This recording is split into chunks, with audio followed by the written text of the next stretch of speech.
time, the kind, benevolent ruler decided that he had had enough of the evil being around, and he's like nothing can exist in my kingdom that is not love. And so slowly, all of the evil got like coagulated into a big giant blob as it was making its way out of the kingdom by the power of the creed.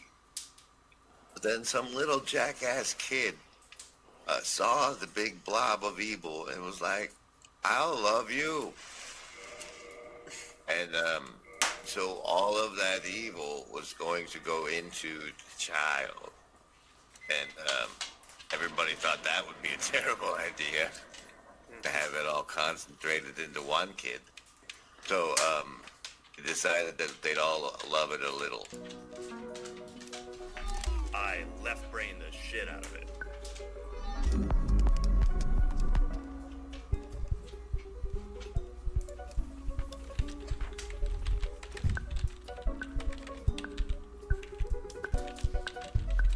If you only love those who act like you and do the things that you want,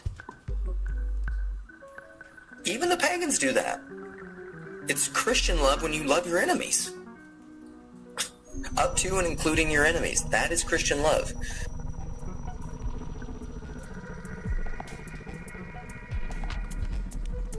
And that's where I see the internet losing its mind, and it's like, Father, forgive them, they know not what they do.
Good evening, everybody. Afriel here. We hope you're feeling virtually not alone.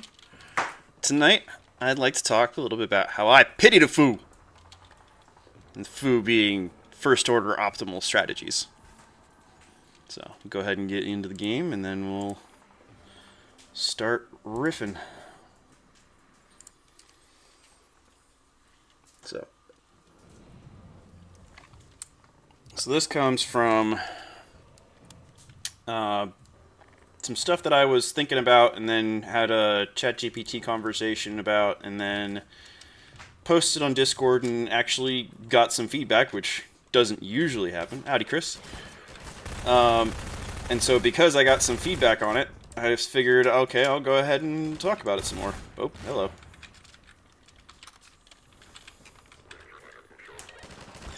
If I can have any sense of direction, that would be helpful.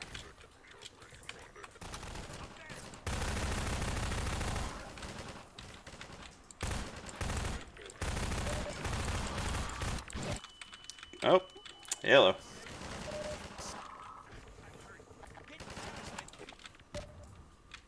Well,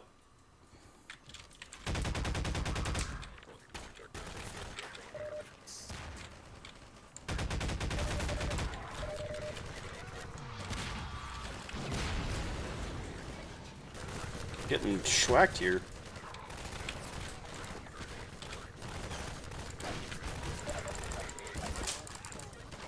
Well, there's one for you. Howdy, Ron.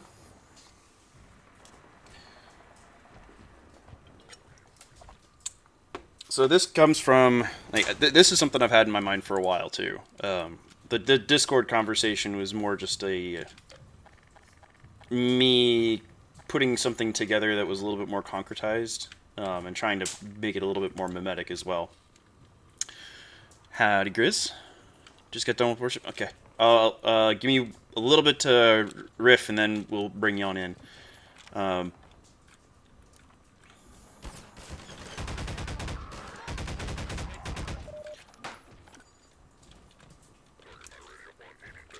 Try and do this a little bit more slowly. I can't believe I'm not hitting him.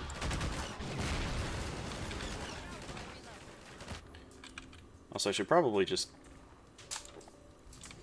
do one-shot headshots if I can manage it. I'm probably gonna die again. There's one. Use the deliver on the thumbnail by using the proper weapon. Actually, you know what? Maybe I should just bring Ron on because he'll help me stay on topic.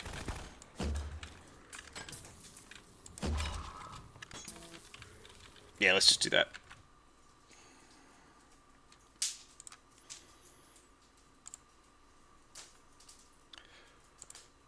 Hop into the gaming couch, and there we go.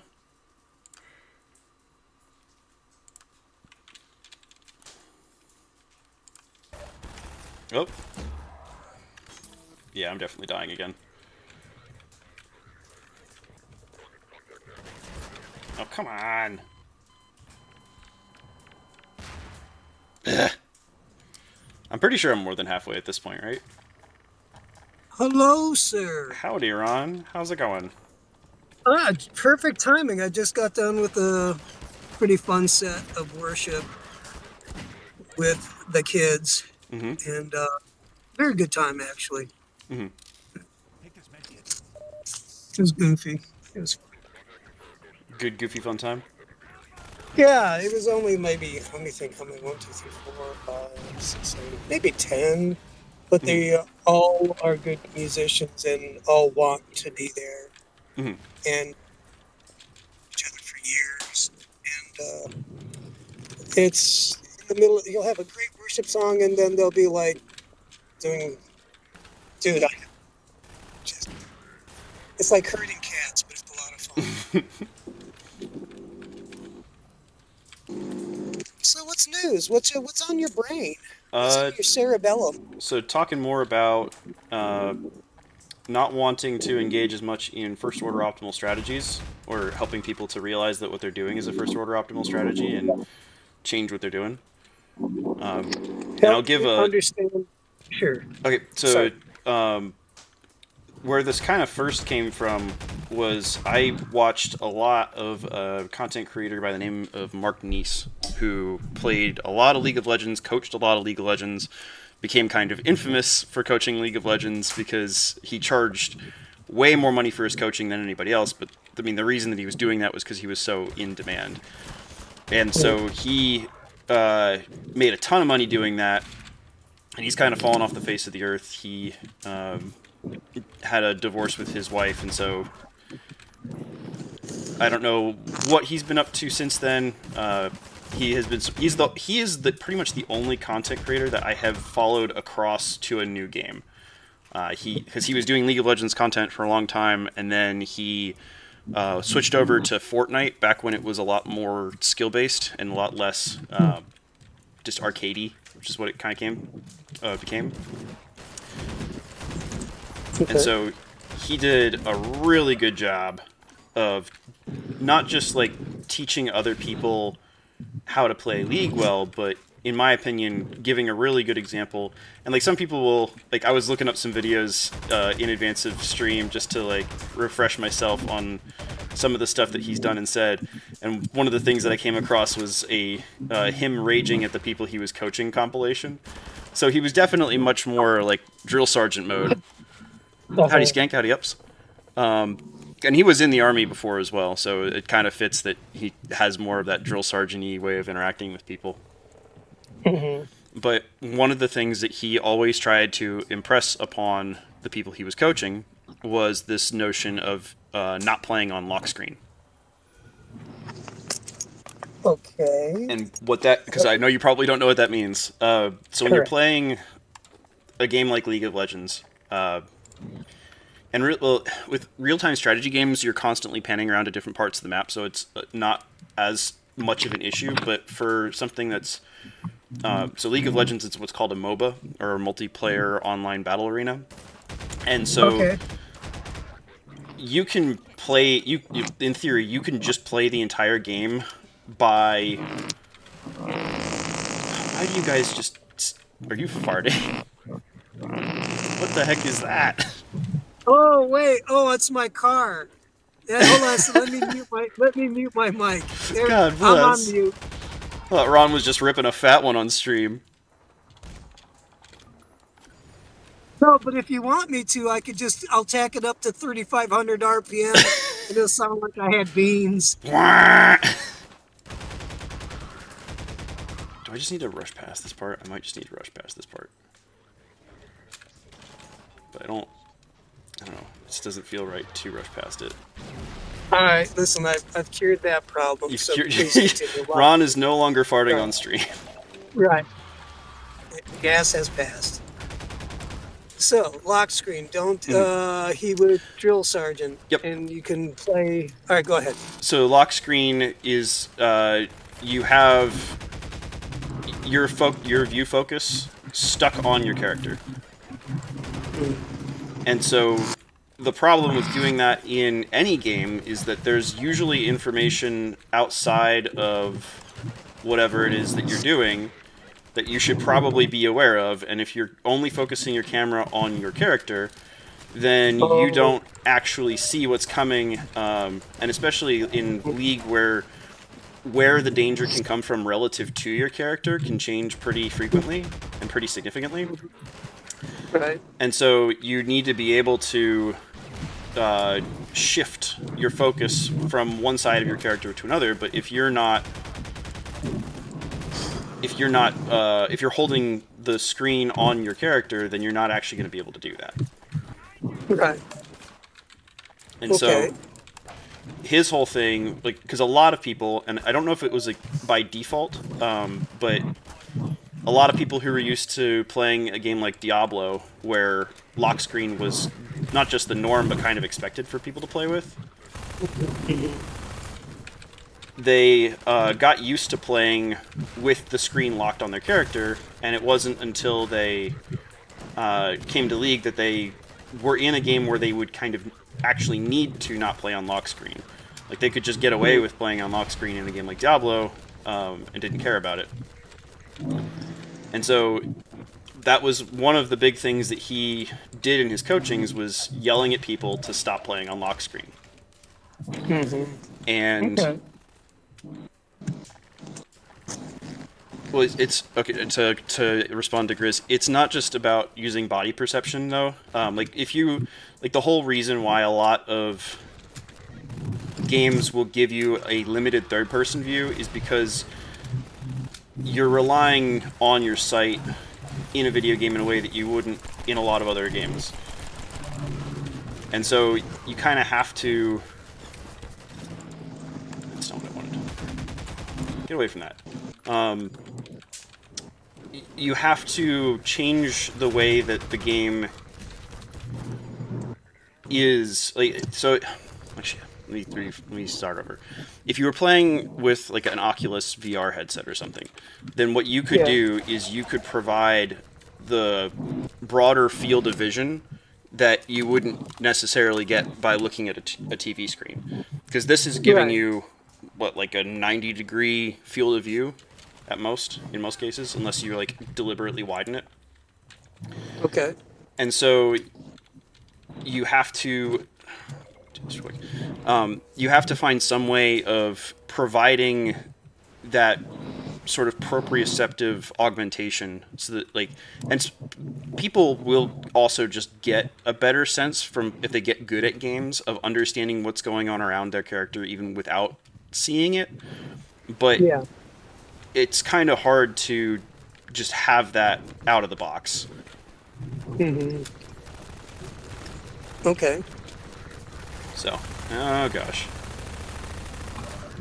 I would be terrible at Counter-Strike. So the way that you kind of compensate for that is by doing certain things like going to limited third-person view. But in a game like League of Legends, you're already in limited third-person view, but you can shift where that third-person perspective is looking. Like, am I looking to the right of my character? Am I looking to the left? Am I looking down, up? Or am I looking at like a different part of the map briefly so that I can kind of see what's going on with my teammates? Okay. But if you're playing on lock screen, if you're playing so that your screen is only centered on your character and that's all that you're seeing, then you don't actually get the full benefit of that. You don't get to see as much as you could of what's going on. Okay. And what is in your brain about this? So what's in my brain about this, is, to bring it back to the stream title, is I pity the fool. And what I mean with that is you have a lot of issues where people will be engaging in first order optimal strategies. And so like one of those is playing on lock screen. But that's also just one that you're like people who are gamers are going to understand that potentially, but anybody who's not a gamer is not going to have as much understanding of what it is that you're trying to get at. And so what I was trying to figure out, because I'm tracking so far. So what is in your what are you teasing out? So while I was working at Lowe's, is probably that's the story that I have where I was actually able to like tell this to somebody and they understood it and were able to execute on it. So was working at Lowe's, and one of the pieces of equipment that we had was called an order picker, and it basically is I'm trying to think of how to describe it while I'm getting shot at. You have a piece of equipment, a heavy equipment that moves up and down that you can put large appliances like refrigerators or washing machines or dishwashers on, and then you bring it up and then you put it away on a shelf in the back. Right. And yeah, I've seen that. And when you're driving those, the way that was a short one. The way that a lot of people drive them, because the controls are away from the pallets behind you. And so if you're driving it, a lot of people will just look over their shoulder as they're going backwards relative to the forward of it. And if you get good at it, what you can do is you can actually turn and face away from the controls.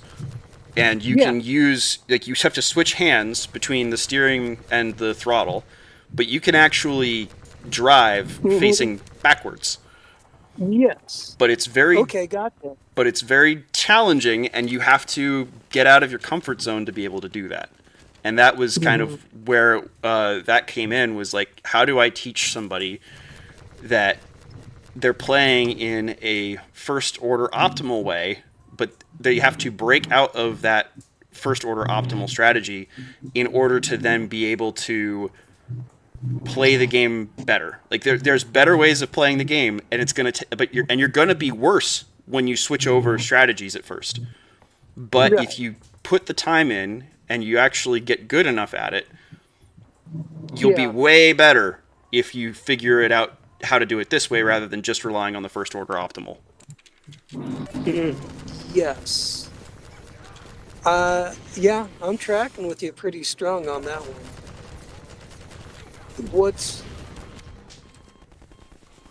Alright, so this, I agree with you, because I've actually run those things once. Boy, I was awful at it. Because you will run yourself right into the wall immediately, or you'll go exactly where you don't want to go, because left is right and up is down and side, and forward is reverse, and but that's only if you're standing in one kind of way. But if you do get good at it, then it seems to be pretty. You get smooth at it, Mm-hmm. and you're one of those guys that just it becomes not part of you, but you Mhm. do the kung fu master thing with it.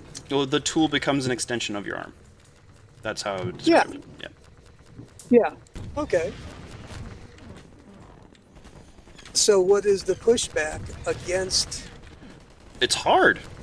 It's hard, Ron. Yeah. Like, it's really uncomfortable for me when I try and do this. Uh-huh. Okay, so I think as a Christian, I would like to say for that to help you, Mhm. suck it up, Buttercup. Where? Wah. There's no crying in baseball. There's no crying in Christianity. Yeah, suck it up. Here's your cross, buddy. If that's all your cross is, golly, all right. Mhm. But I think if it's a skill to think that way, to want to. All right,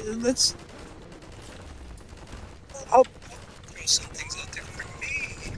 Spirit, like I'll take this to the spiritual realm. Mhm. I've shared some stuff that's happened in my life where I got a dream and it was just confusing. I mean, talk about backwards and not status quo and Mhm. not, like not within my paradigm and frame breaking and all that. Mhm. And I'm absolutely better for it. And it's beyond a missed opportunity if I don't go into it. Mhm. Or, it would be if you don't get out of that lock frame. Mhm. It could mean it could mean something bad. Or I don't want to sound so dire, but because for me it would it would be for me it would be me missing God, Mhm. saying no, I don't want to do this. It's too hard. It's Mhm. not right. I don't Mhm. feel comfortable. I don't understand Mhm. it. I'm going backwards and the controllers are not right. This isn't what I signed up for. I don't like this. God, why Gee are you making whiz. me do it this way? Yeah, Jesus, come on, buddy. Like, what do you? Yeah. Grizz is asking if this is you, by the way. If this beanie guy is you, following me in the Oh, cave, helping me out. oh, really? Yeah. I can't. I was driving. I couldn't watch as Mhm. I was on Discord. All right. Okay. Let me. Is it streaming to Discord? Let me see I here. Let just me put it see. over to it because I had forgotten to Oh, do that cool. before. Oh, cool. All right. Now, all right. Let me see if this is me in the cave. Oh, Where am let I me, at? hang on. Let me go up All a right. face of, not that guy. This guy. Oop, hold still, hold still. Is that you? Oh, I'm the kid. I'm the boy. I look confused. Yeah, that sounds like. Am I holding a weapon? Yes, you're holding a combine rifle. Uh-oh. Do I die a lot? I mean, I Yeah. mean, I mean, it's, I mean, I mean yeah, that dude. the Am I like Short Round in Raiders of the Lost Ark?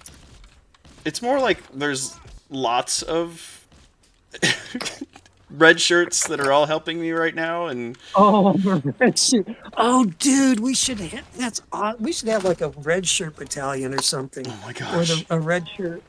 If I could be honorary red shirt, I could fit that. I think I could be comfortable in that mode.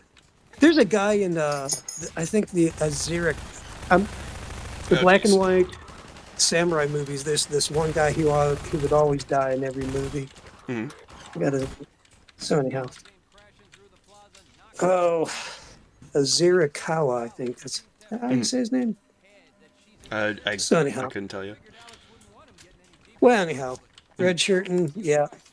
So while you're breaking your frame or your lock screen, Mhm. and I'm running around trying to help you, Mhm. dying. I mean, Okay. there's like instances of you that are dying. You know, it's like there's a bunch of different guys that look just like you, and you're all helping me, and just. But I'm dying Totally too. red. It's not just you guys, so you know. Right. Well, yeah, that's cool. So, what's interesting is I'm thinking about what you're talking about, getting out of lock screen. I think when you really, at least for me, when I really am engaging God, Mhm. I am out of lock screen. Mhm.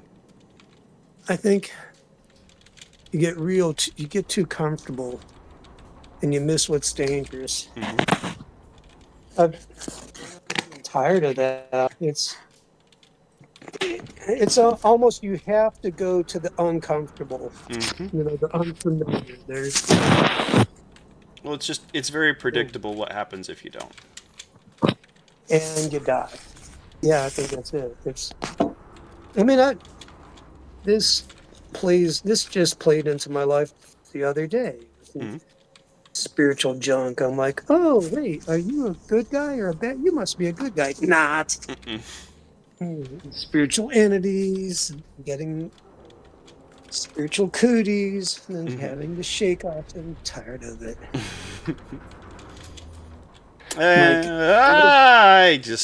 I can't platform apparently. And it's dead. Also, charred corpses, everybody. Things to look forward to in our dystopian future. Well, that's something.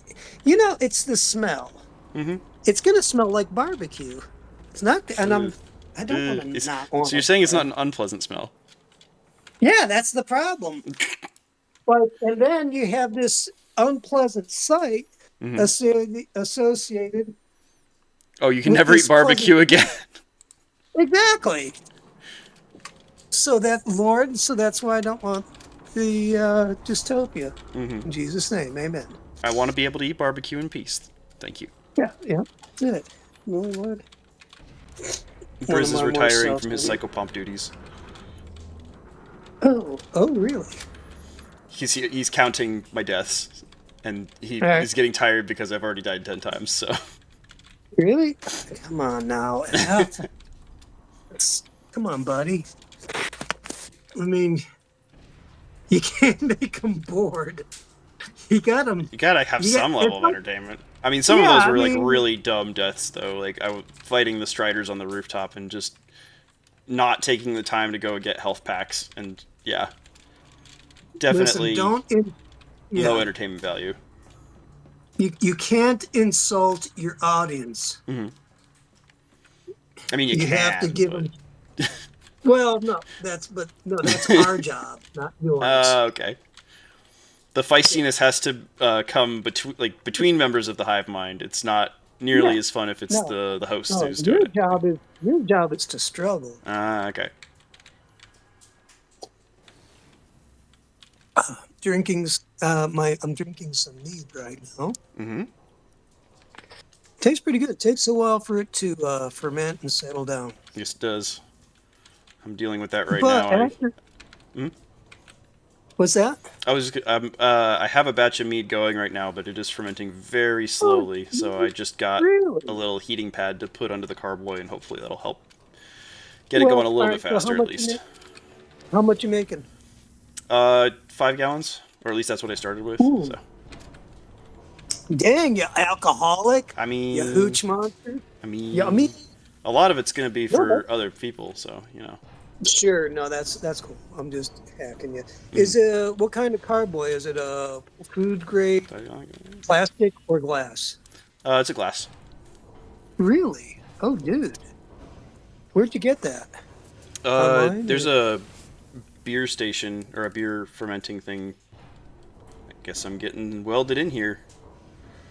Or I just die. Whoops. Or you die. Didn't realize that it was an execution station. Wah, wah, wah, wah, wah, wah, wah, wah, wah, wah. But yeah, I have like a little brewing supply store just down the street from where I live. So. All right, so it's a 5-gallon carboy. Mhm. Are you using honey or sugar? Or what's Honey. your Honey and really? juice. Yep. How many pounds of honey? Uh, 15, I think it was, for 5 gallons. Oh my It's a lot. gosh. It's good though. Sweet. Well, I mean, the bees are going to salute you every time you go by. Sir. Howdy, Olson. Wait, Yeah, let me I've think. died a bunch. Goose is correct. That's fine. Those are my favorite. See, I'm doing the math in my head just for the honey. Mm-hmm. Wow. That's something. Mm-hmm. Okay, so I did the math for the honey. Are you just using what kind of water? Just Oh, I didn't use any like water. I literally just used honey and apple juice from the fall harvest because it's cheaper when you can get it in bulk from a fall harvest. okay, wait a second. Let me think about that. I've never done like apple cider. Mhm. Does it work out really well? Mm-hmm. Because I just found a half gallon of apple cider for $10 in a glass jug, Mm-hmm. which would make a perfect carboy. Mm-hmm. Just throw Huh. some honey in that and let her go. Yeah. Well, it gets some yeast too. It doesn't really go by itself. Oh yeah, no, I got that. Are you using brewer's yeast or just regular bread yeast? Uh, Bread yeast. it's some kind of cider yeast. I don't remember the exact kind though. Oh really? Yeah. All right, yeah, because they have it's called champagne, which it's kind of like a brand name, and it'll get you maybe 10% Mhm. alcohol, ABV, Mhm. and Yeah, the one I'm they're, using they're, should be 18% when it's done. So we'll see. oh, Yeah, sweet. nice and hot. Yeah. All right. That's interesting because I bought like 100 years worth of yeast when I first started. I'm like, duh, I brought the wrong stuff, but whatever. Mm-hmm. Because they'll get me 10% at least. Mhm. I don't even know what my ABV is at the beginning. I don't care anymore. I'm like, Mm-hmm. I'm just making hooch. Yep. And it's gonna be what's gonna be. Yep. Um, but buying a hydrometer is only like $10, Mhm. which and get a glass one. Do you have one? The glass hydrometer. Yeah, I have one. Yeah. I need to get a Okay, do you- refractometer because I didn't measure the specific gravity at the start due to some accidental spillage, and I just wasn't focused on. What's a- I was just trying to get the thing in the What? carboy at that point. I wasn't focused on trying to get a good specific Yeah. gravity measurement. What is? Because I'll be honest. Mhm. I don't. Do you think it's worth taking? Is it worth messing with? What do you think? I mean, if for nothing else than just to like let the people know who you're giving it to about what to expect, because Hmm. if you're okay, okay. I thought I was gonna fall and slam into the ground. Nope. Mhm. Confiscation field. Oh dear, I'm gonna have all my weapons taken away from me, aren't I? Well, It's a pretty cool looking game too. yeah, no, the source engine was way ahead of its time. What's the engine? Oh, the game engine that was used to create all of this Yeah. is called the Source engine, Hmm. and Sorry. Okay. Gotcha. yep, and so it was definitely ahead of its time. Huh. I like it. And now I have the upgraded gravity gun, and I can pull people and shoot people, and it's Yeah.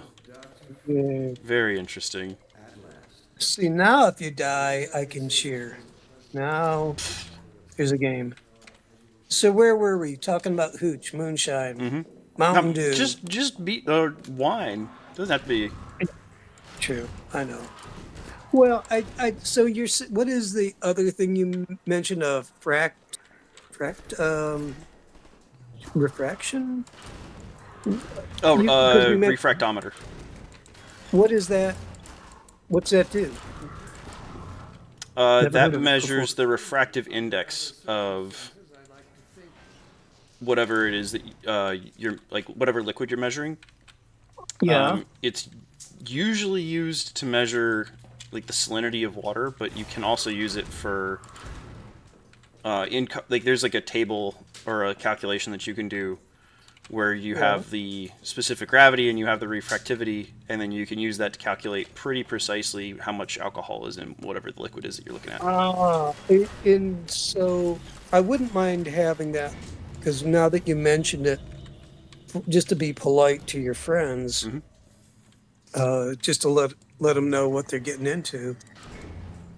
That seems reasonable. Wait, and so is it just like the hydrometer? You just drop it in there and You take do a some math? drop out of it and you drip it onto a glass surface, and then you flip something closed over the glass surface. And and then it measures refractivity? Yep. So like how it, or do you know what that means, or do I need to explain that? Yeah, yes, I do. Okay. So basically, if you put liquid through, if you put light through a liquid or a solid, Yeah. it will bend in a certain way, Yeah. and the measurement Yeah. of how much it bends is called Yeah. the refractive index. Right.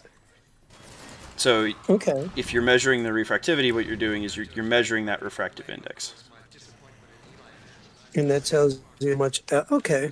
And then you can use that in combination with the specific gravity to, because like it's whenever you have alcohol, it's not just alcohol, right? It's a combination of alcohol and water and whatever else is in there. And so you Right. have to determine what's the proportion of alcohol to proportion of water is basically what you're trying to measure. Right. Okay. Yeah. How accurate? How much is one of those gizmos? A refractometer? Yeah. It's only like $30 for a cheap one. Okay. Right. Okay. Well, because I really don't know how to read the hydrometer correctly just yet. Oh, it's I'm not getting- too hard. I could do a Yeah, well, Skype call if you want to. What's that? I Yeah, can do a I'd Skype like call that with you or because- something if you want to. Yeah, because I do want to get. Like my first batch of mead, to be honest with you, tastes pretty good. Like it took a while for it to settle down. Because at first, when I first tasted it, I'm like, oh my gosh, this tastes like Red Bull in a bad way. Tastes like Red Bull. Yeah, Why did it taste like Well, Red Bull? because it was sour. Yeah, it had like a citrus bitter, but I tasted it way too early. It was still, it was still cooking. It was just mid. Oh yeah, you gotta let it go for a little while. I did not. I was like, oh, it's been a week or two. Nah, Let's give it you a gotta, take. and then it's gotta age.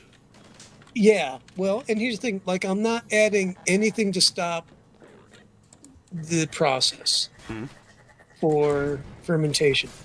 Like I'm just letting things go. I've got, because I don't want to add any sulfates into it. Yep. I don't want to what do you think?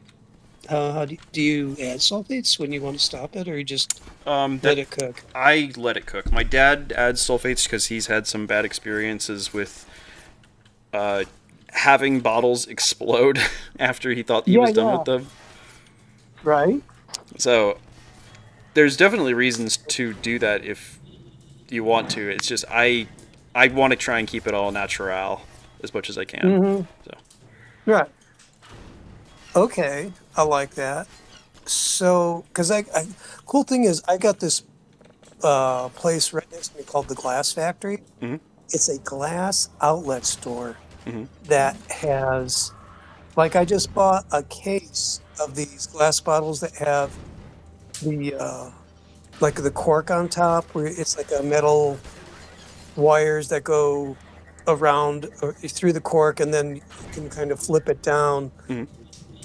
the wire harness, and it can it'll stop the cork or unstop it, and Mhm. you can reuse them a lot.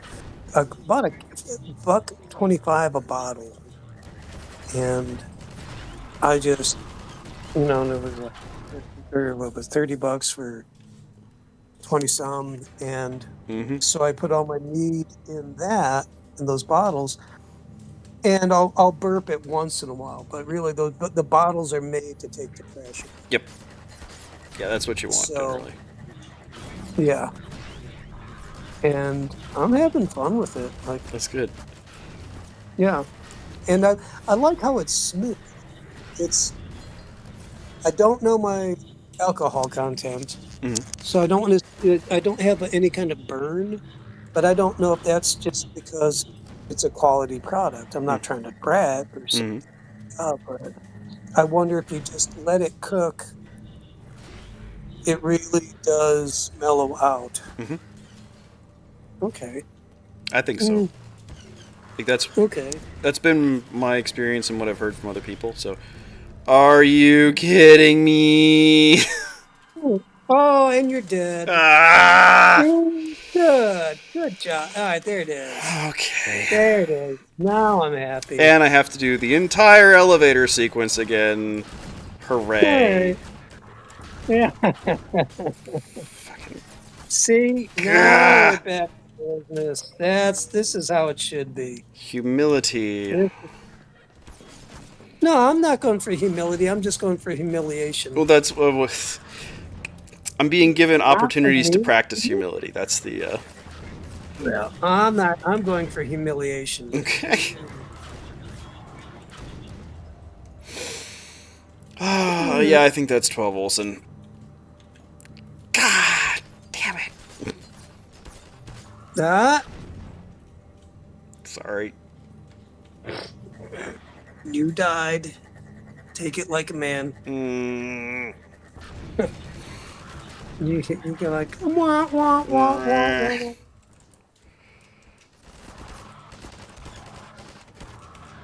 So that lock frame thing. Mhm. How I'm Lock screen? thinking lock screen. Thanks. Mhm. With me, I wonder how that would kind of transpose into the spiritual world, because I could see not you know what I this is just my opinion. I think a lot of spirituality is absolutely not locked when it's Mhm. when you're engaged in it, when you're really in the midst of it. It's confusing, not in a bad way, Mhm. maybe disorientation. It's I don't know. The more I'm walking down this road, the more anyone says they have it all figured out. I'm like, just wait a while. Yeah. Yeah. But I do think I see mastery, and I'm trying to hold on a second. Let me switch it up. I'm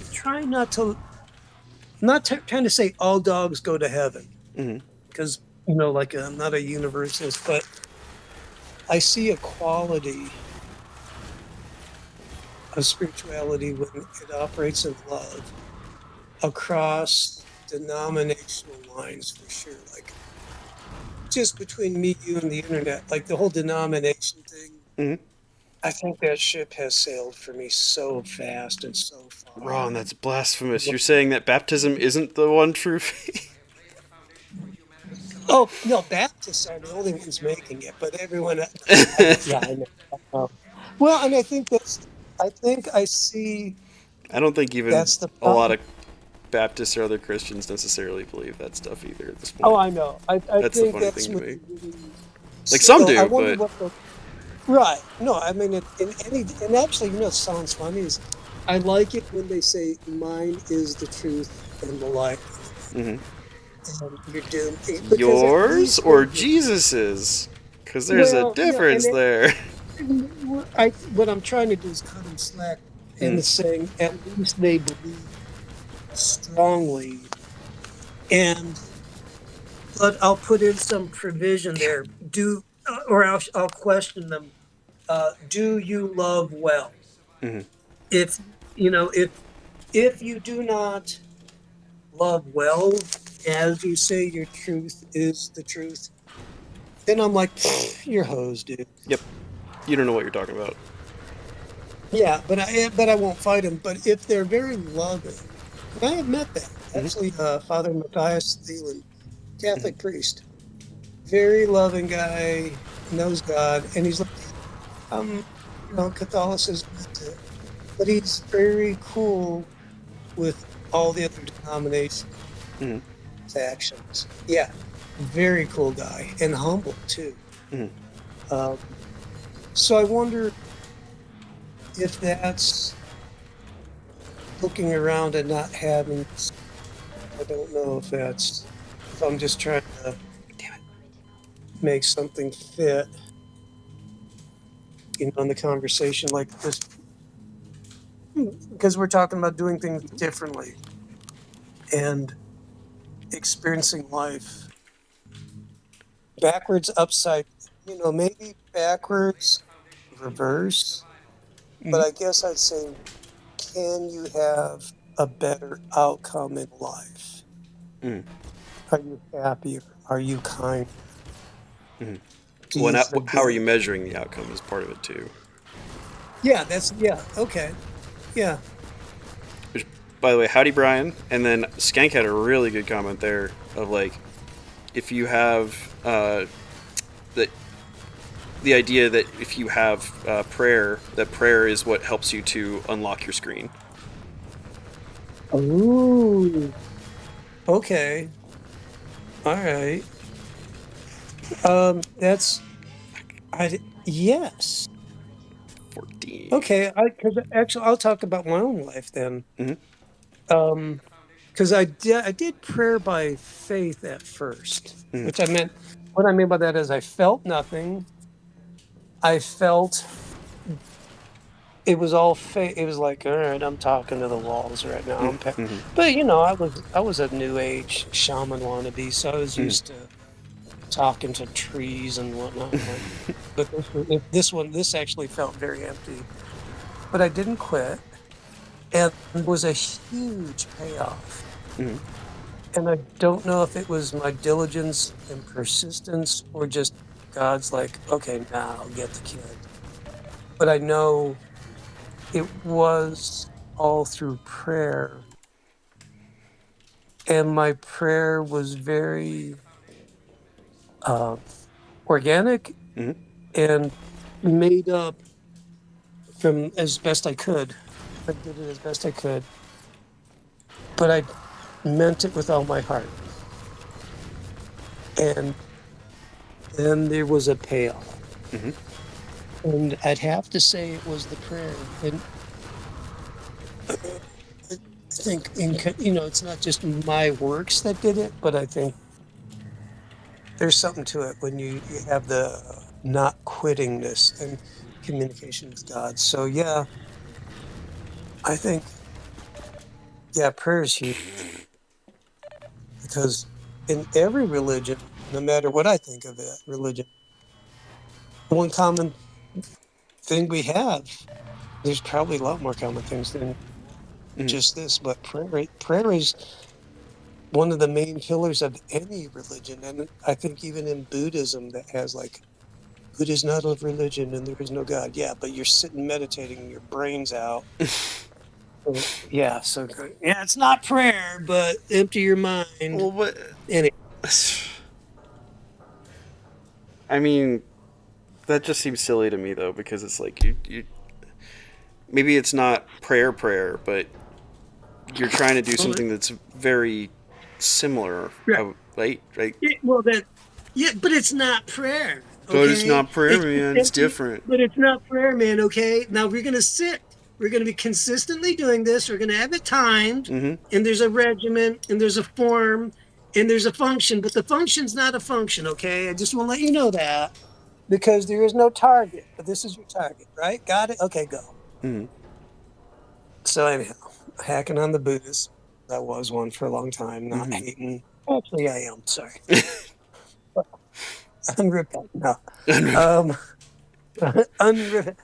Do that because you're heathens. Now I'm better than you. Oh boy. Oh. Brian's comment is it's not prayer if you're not asking for anything, right? Like that's the differentiator. The place is on fire. I'm just talking trash. But no, it comes down to there's prayer and then, oh yeah, prayer. Yeah. I don't think you can have a religion without prayer. Okay, so Skank asks or says, let me see, even if prayer is all fake, how much of a difference will it make in your life to set aside time to be in the presence of pure love? Even if only imaginary.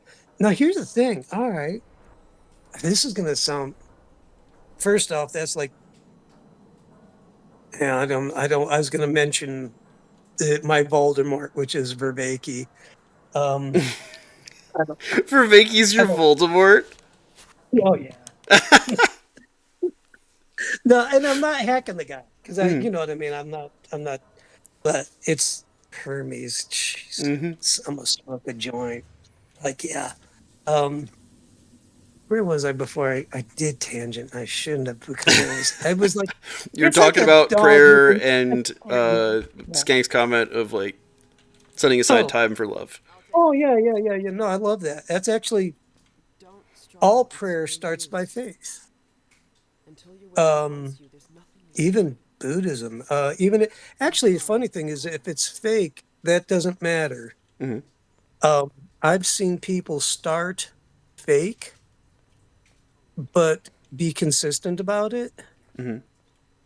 And they got lit up by God because God honored, I think, because there might be a seed of faith in it. Because even if you think okay, maybe you think you're faking it, but God goes, oh, wait a second. They're going to fake coming to me? Well, all right, well, let's watch this. In their moment, like, hey, God, if you're real, can we talk? He's like, okay. Those are fun ones. And then, so for me, when I tried, you ever see Kung Fu Panda, the first one? No, I never did. Are you Yeah, I'm serious? serious. Oh my gosh, dude, it's Uncultured amazing. swine.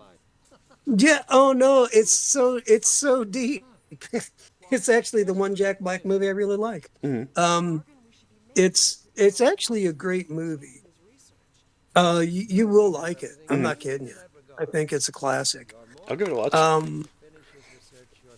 All right, so I don't know if I should tell you. I don't want to ruin it for you, but It's an older I movie.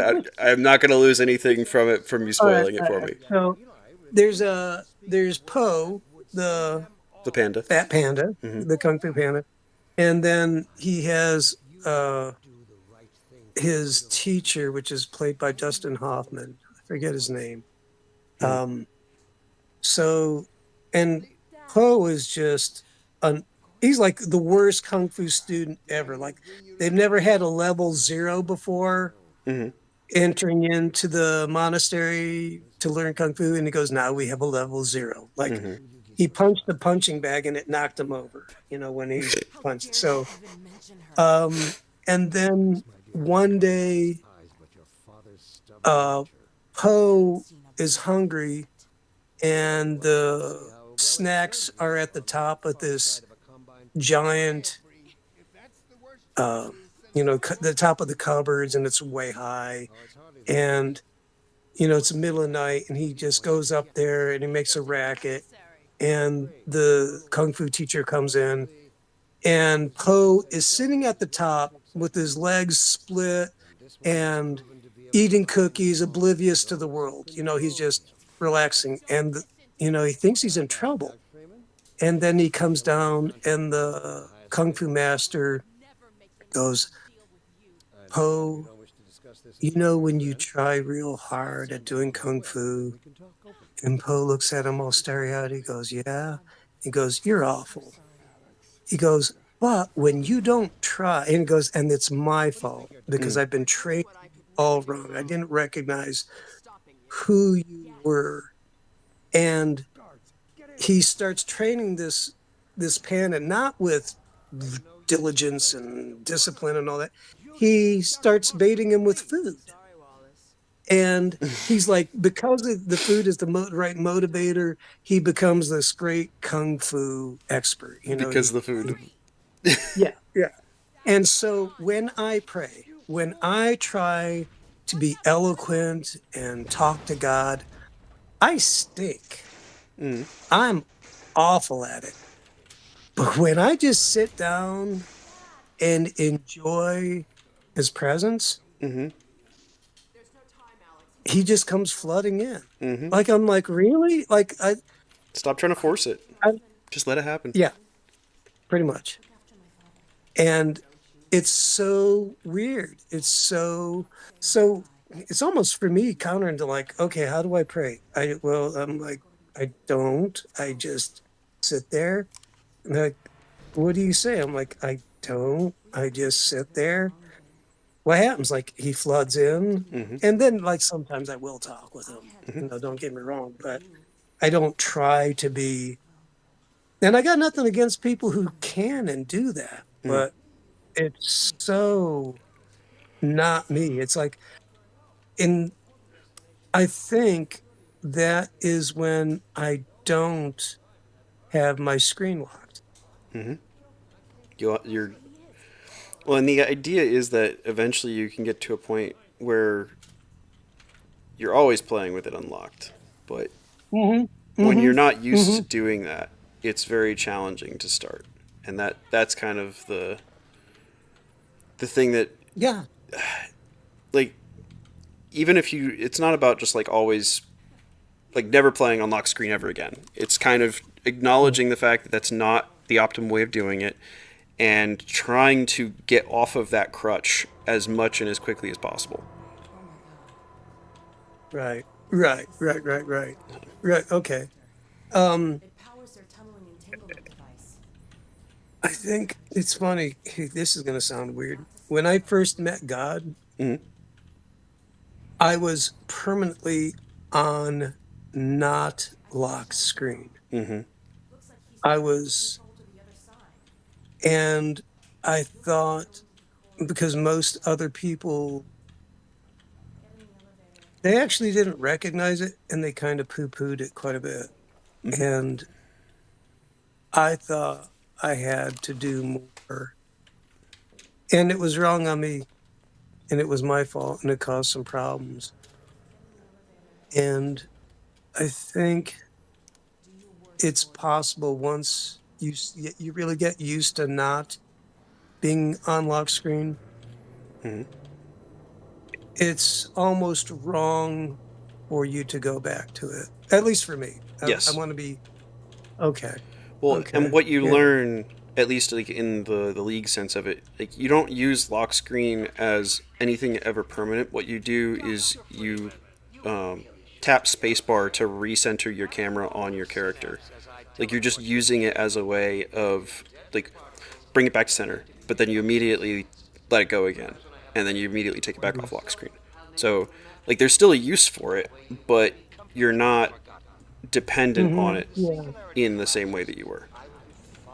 Right. You know, it's funny. Maybe I can't. For me, I'd say I came to God lock screened. You know, I had a regiment of things I was doing. It was really strict, and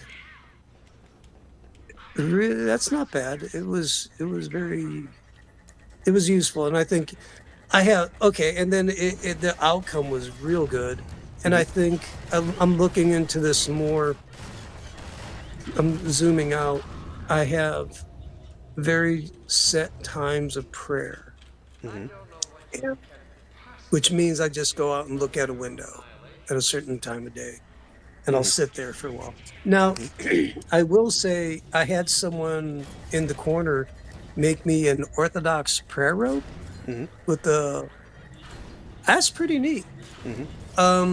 It's got like 100. That's like a hand loomed prayer rope, and what I'll do is I'll figure out what I want to pray, because like one rotation around the whole rope will take about 20 minutes. But I'll figure out one thing to say that I would enjoy repeating to God, with God. And the rope actually helps me not fall asleep, because there is because there is that when you start staring out a window for a long time, your mind goes, okay, I'm going away for a while. Yep. I'm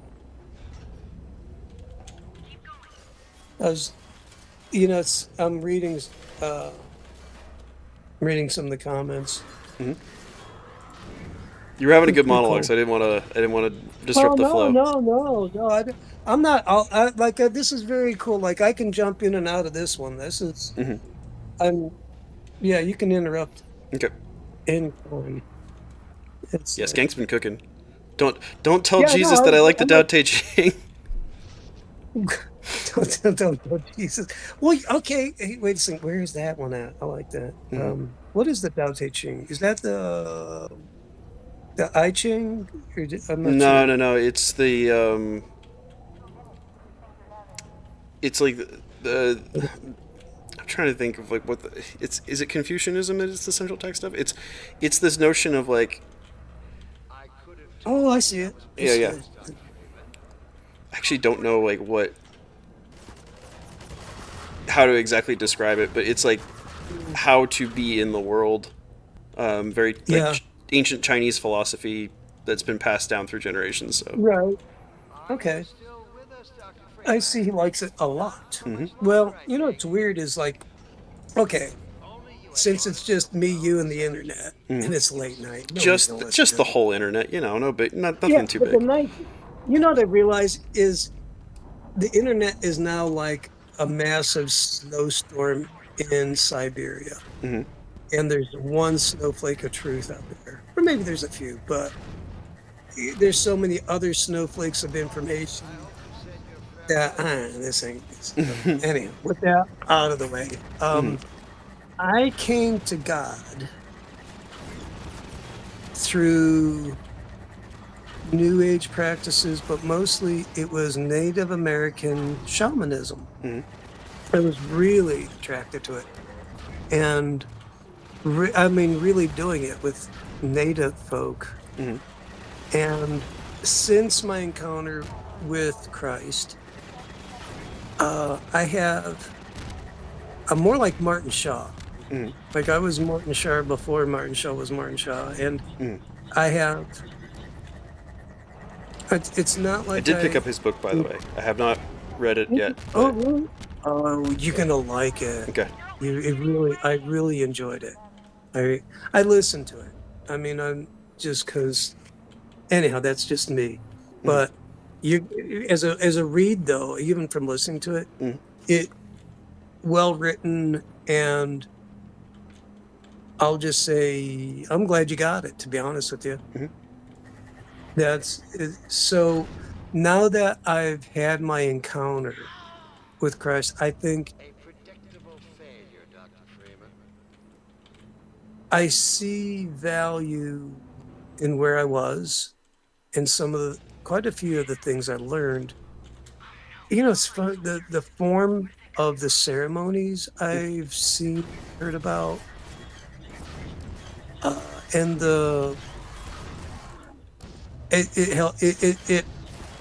they map onto or can be transmuted to Christianity. Yep. It's not.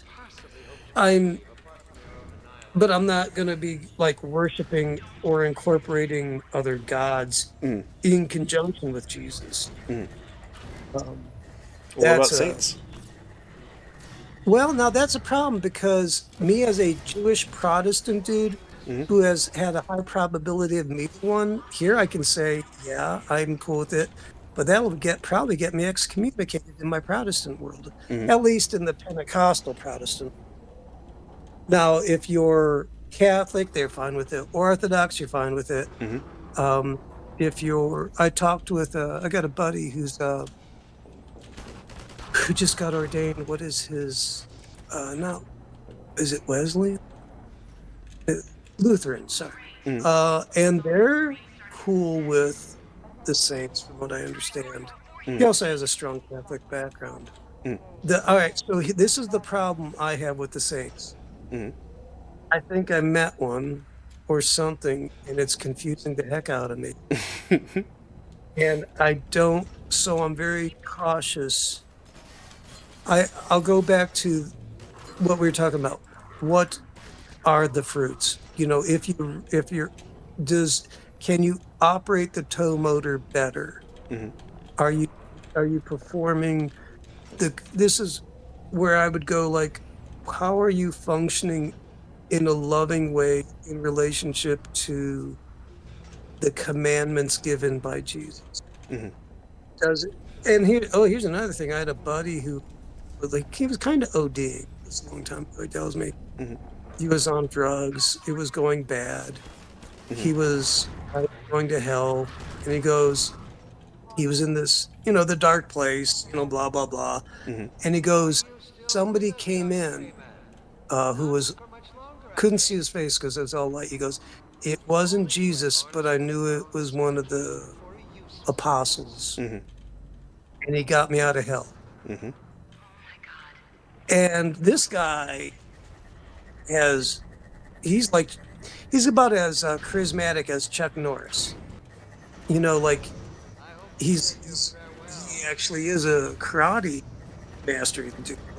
Like he's not like a stick in the mud, but he's not a goofball, right? So when he said that he had a saint say to him, I'm like, I can't not believe him.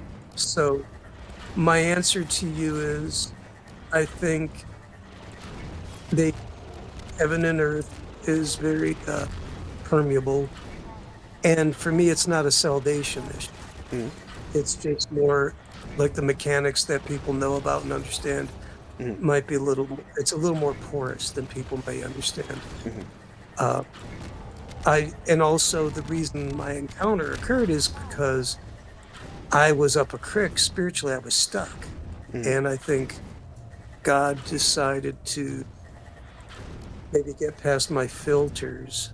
I don't know why he did it that way, other than maybe it just cracked him up. But I don't. He doesn't do things for jollies, though. I think he laughs. But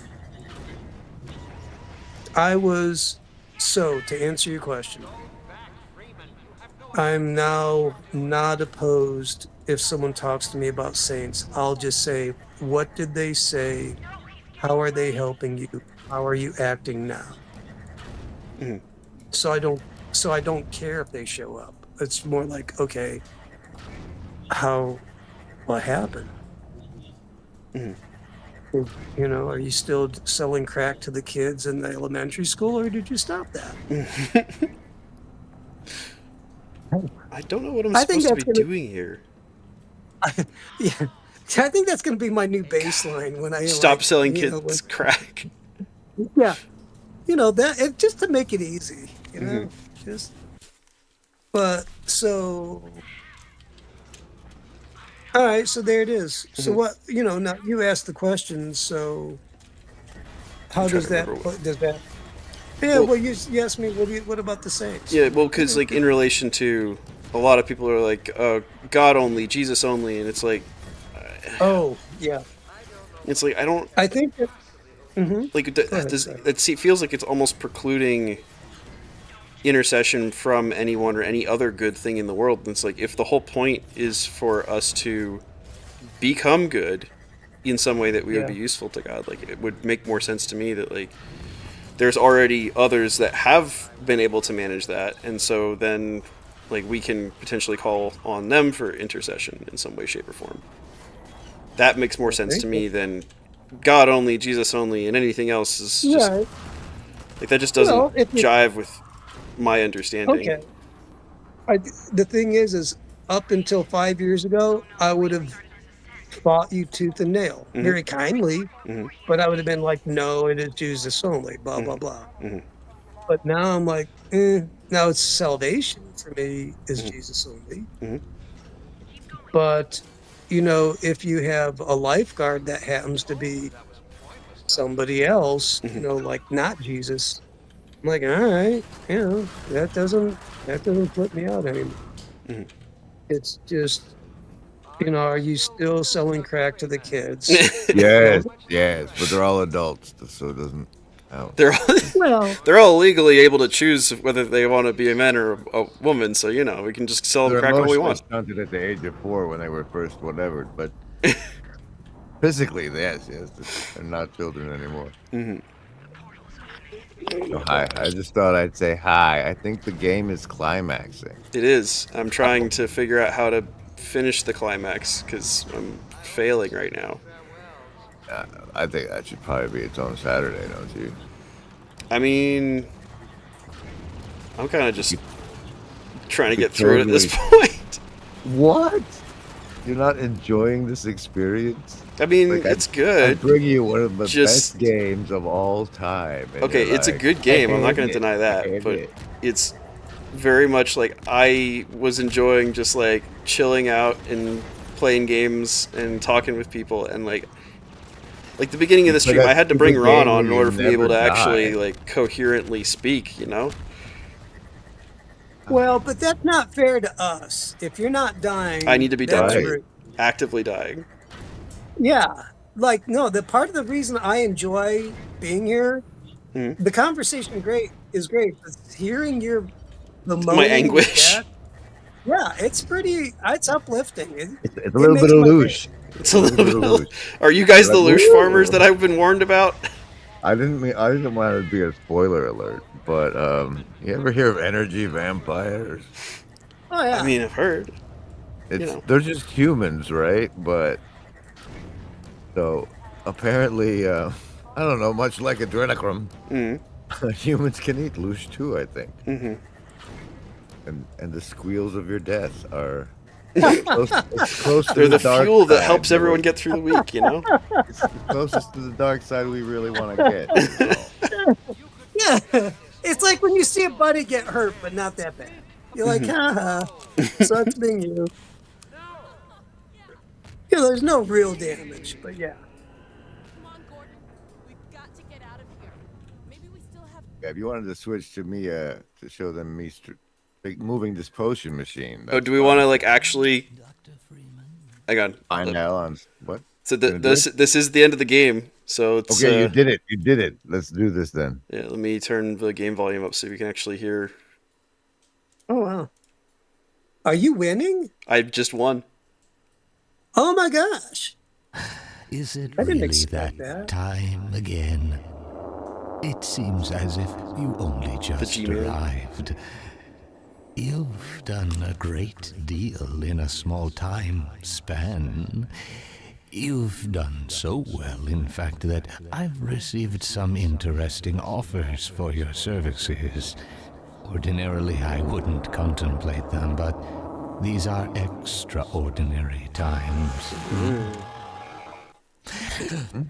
Rather than offer you the illusion of free choice, I will take the liberty of choosing for you, if and when your time comes round again. I do apologize for what must seem to you an arbitrary imposition, Dr. Freeman. I trust it will all make sense to you in the course of... Creepy. Well, I'm really not at liberty to say. In the meantime, this is where I get off.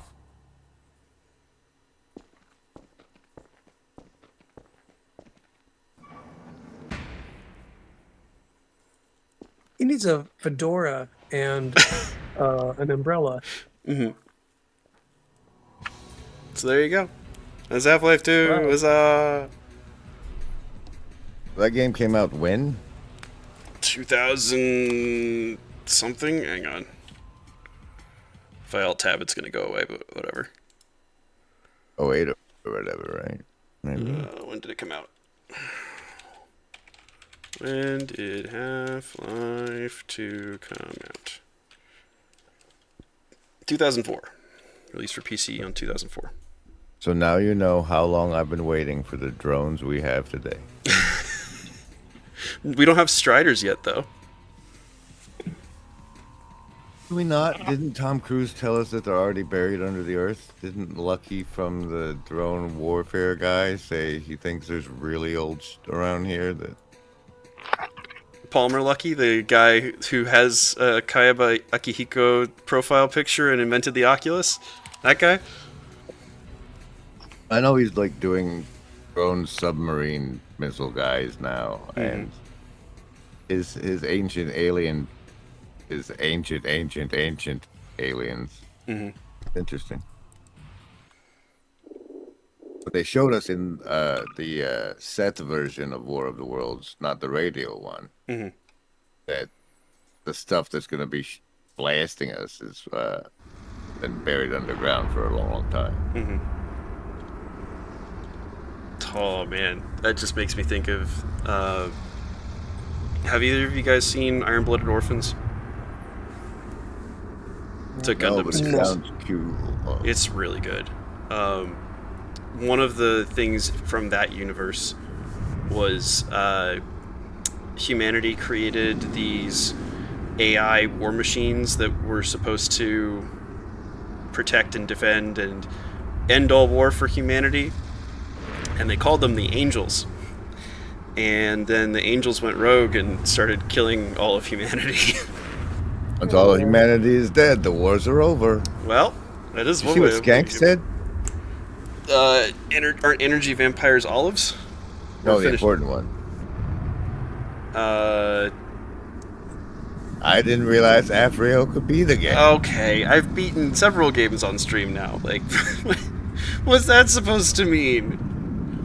Also, am I playing through the episodes as well, or are we going to switch over to Minecraft? Oh, I don't know. I wouldn't. You want to be done with it, be done with it. Okay. We'll switch I'm over switching to over to Minecraft. Minecraft.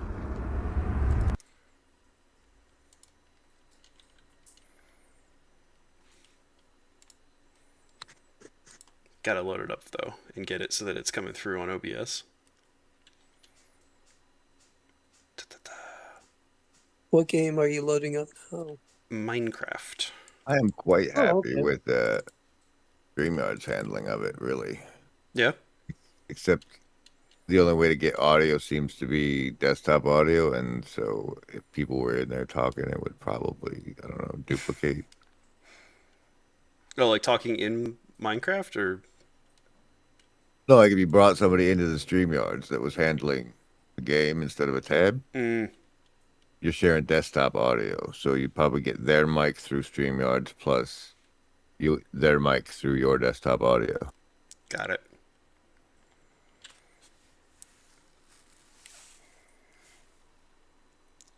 Yeah, the audio routing can be a little bit tricky sometimes.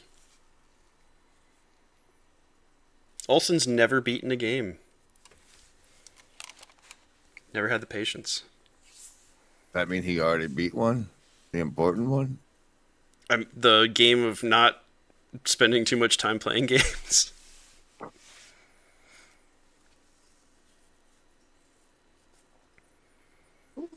Yeah, I never actually played any of the God of War series. I'm curious, Skank, the next time that we're hanging out, you'll have to tell me about it. Oh, I do already have it set up so it comes up. That's nice. That was probably from when we streamed, or when we streamed together, Grizz, after you streamed to my channel. Howdy, Spatch. You guys were having a cooler thing. Somebody needed to have video game time on your Saturday. Mm-hmm. I've kicked you out now, and so Kicked us I can't out. stream you. No, I had to give Ezra the superpowers in hopes he would ever use them. Ah, So I okay. just keep my speaker in. That means I can't stream to your house anymore. Womp womp. I think I also like ripped out all of the plugs of my StreamYard account, so less constructive of an emotional release compared to Last of Us. Okay. I might have to try that. I don't know if I'll play it on stream, but maybe I would. Realms, not multiplayer. There we go. Is it not on? It's expired! I thought this was... Well... Yeah, no. You guys died. It was a giant tease to me. So, Yeah. I'm on the Windows now. Well, in that case, I'm going to play Banished, because I want to play what I want to play.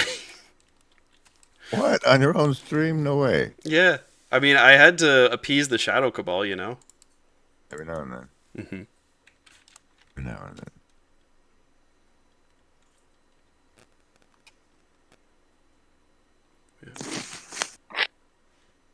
Grim, did you ever get your cat post? I should be able to order it when the YouTube monthly comes in. Oh, cool. But no, the grift failed. I only got halfway. Oh, Doesn't that Sorry mean about it was a that. successful grift because you got something out of it, even if it wasn't the whole thing? Yes. That means it was actually a grift. Except I'm gonna buy the cat tree, so it wasn't a grift. It's Okay. very complicated what I do. right.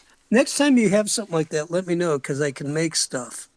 I don't mind making stuff once in a while, especially like for me, a cat post.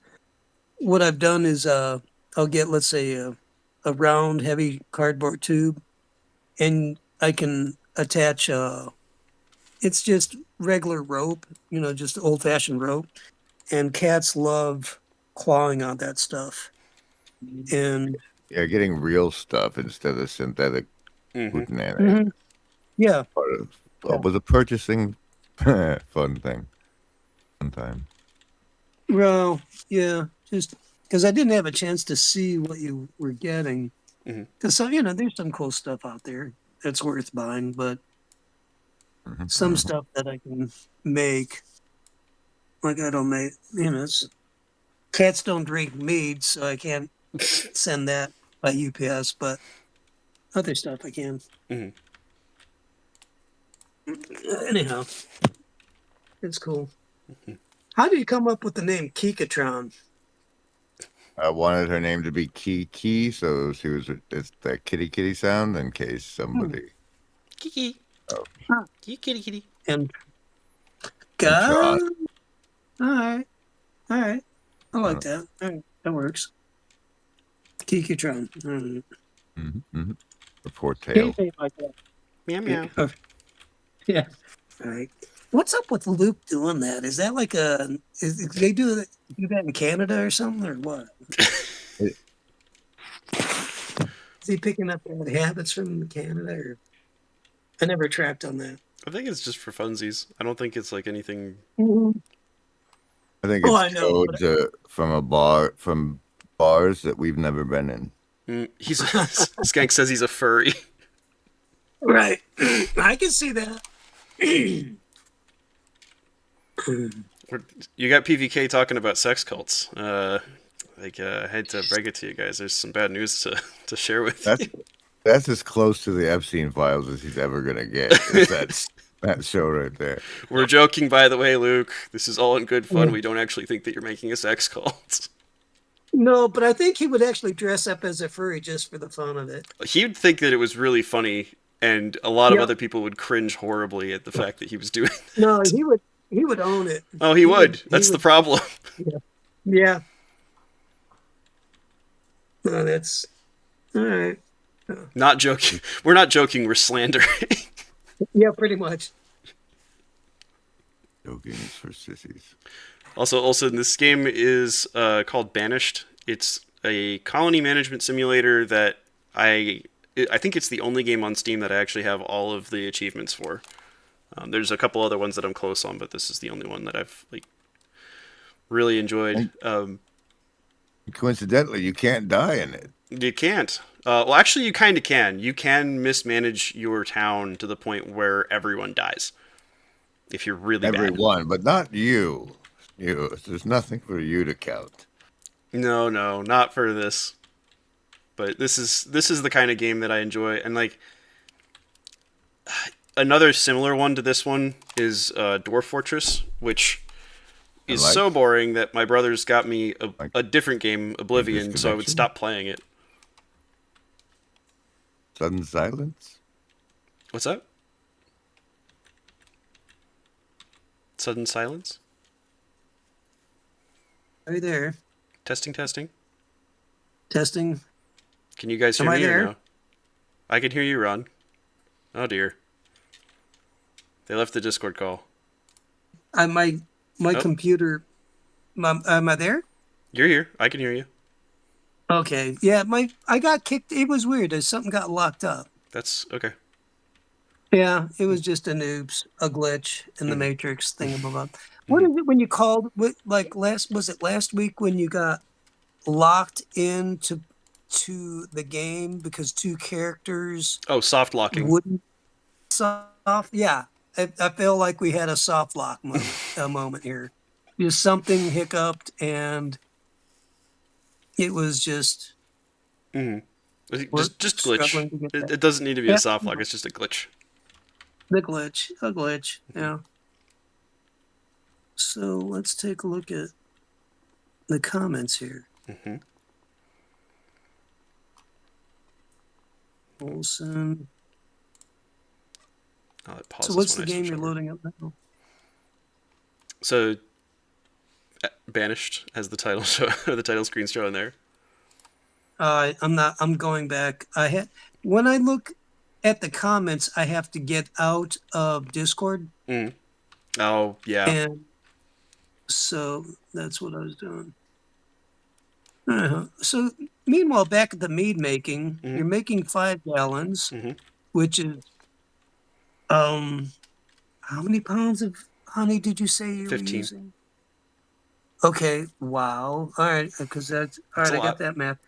Yeah, and then you're using 5 gallons of apple cider. Mhm.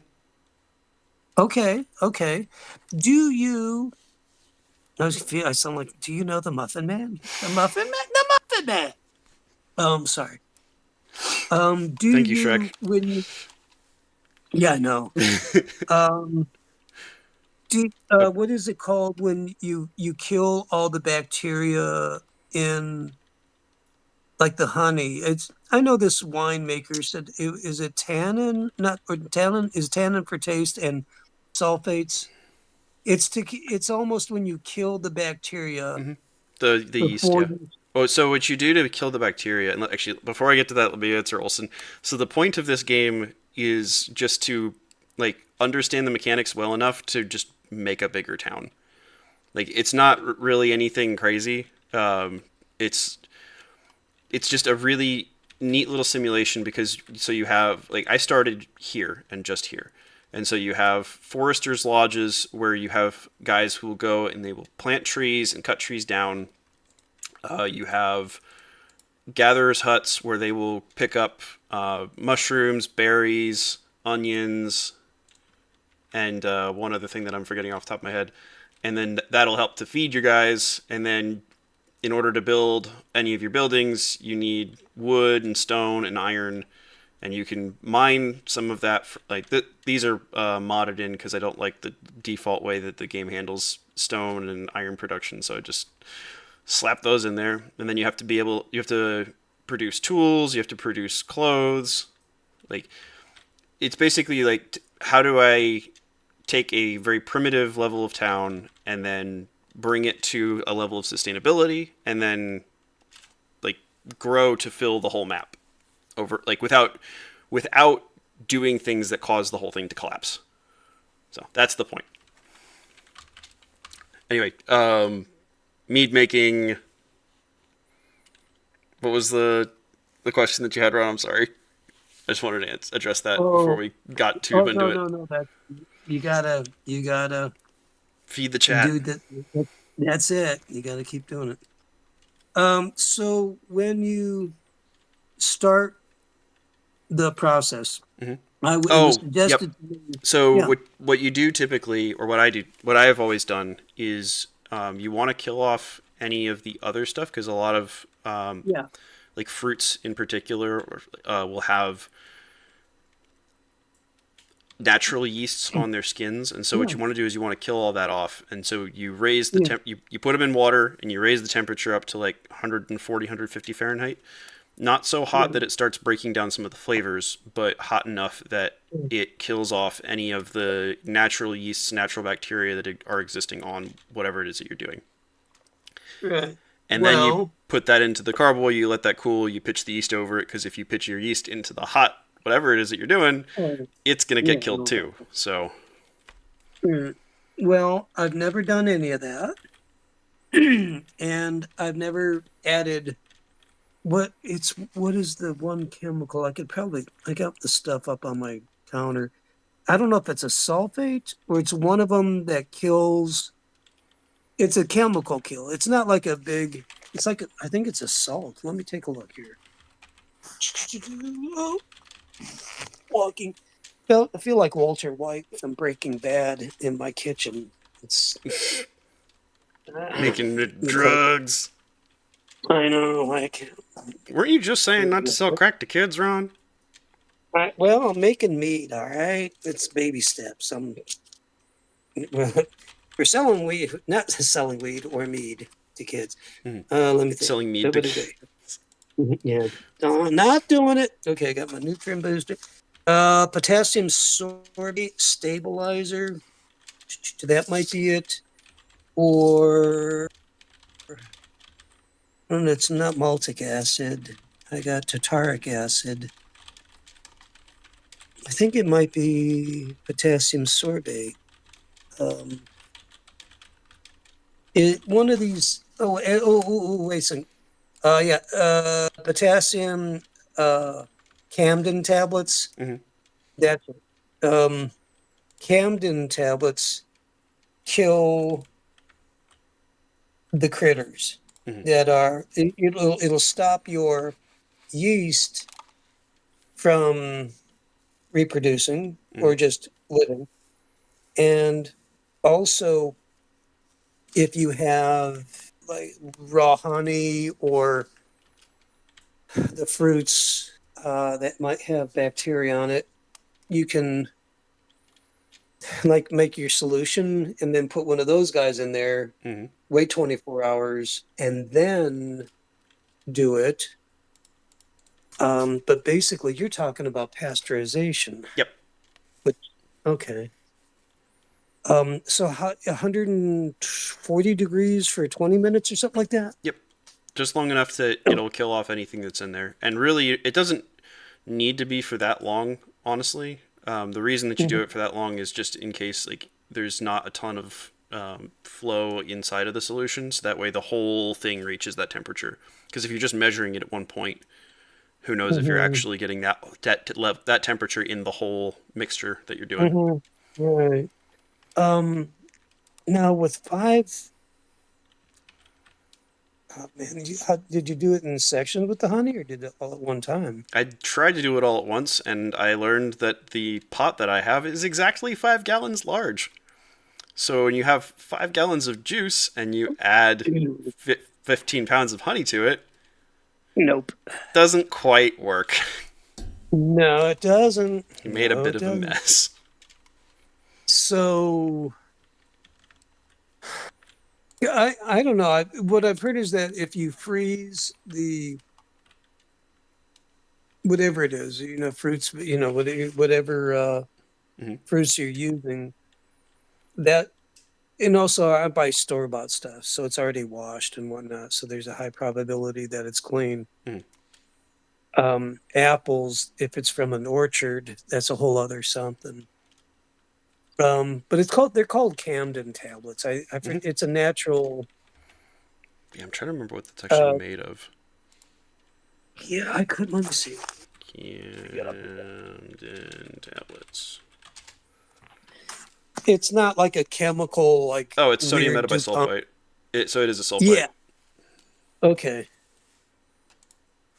So does that red?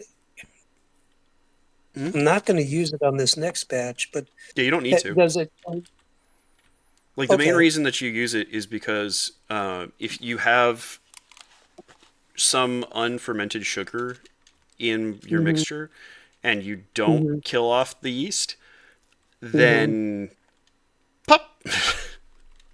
You'll Right. either have corks coming out or the bottles will Mhm. explode. Mhm. So, Well, so does it affect the taste heavily, or does it in my cause? opinion, yes. And my mom Mhm. actually doesn't like drinking most commercial stuff just because of the fact that like you Mhm. have such a strong, or she gets headaches because Yeah. she assumes because of the meta bisulfites, because when she drinks my dad's stuff that he doesn't put that into, then it's fine. Mhm. So Okay, so I really don't. Okay, so if I don't use that stuff, mhm. I'm running the risk of having some rogue bacteria show up. Is that it? No, not even. So, because of the way that the fermentation's working, the alcohol is going to prevent any sort of bacterial growth besides the Hmm. alcohol tolerant yeast.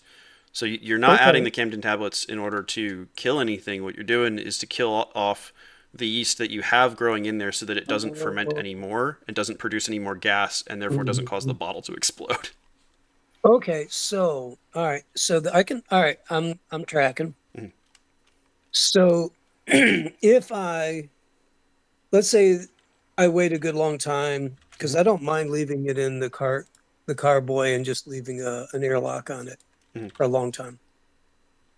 If I do, if I rack it and I don't go down to the bottom, does it filter out most of the stuff that's going to be, most of the yeast that's going to be wanting to?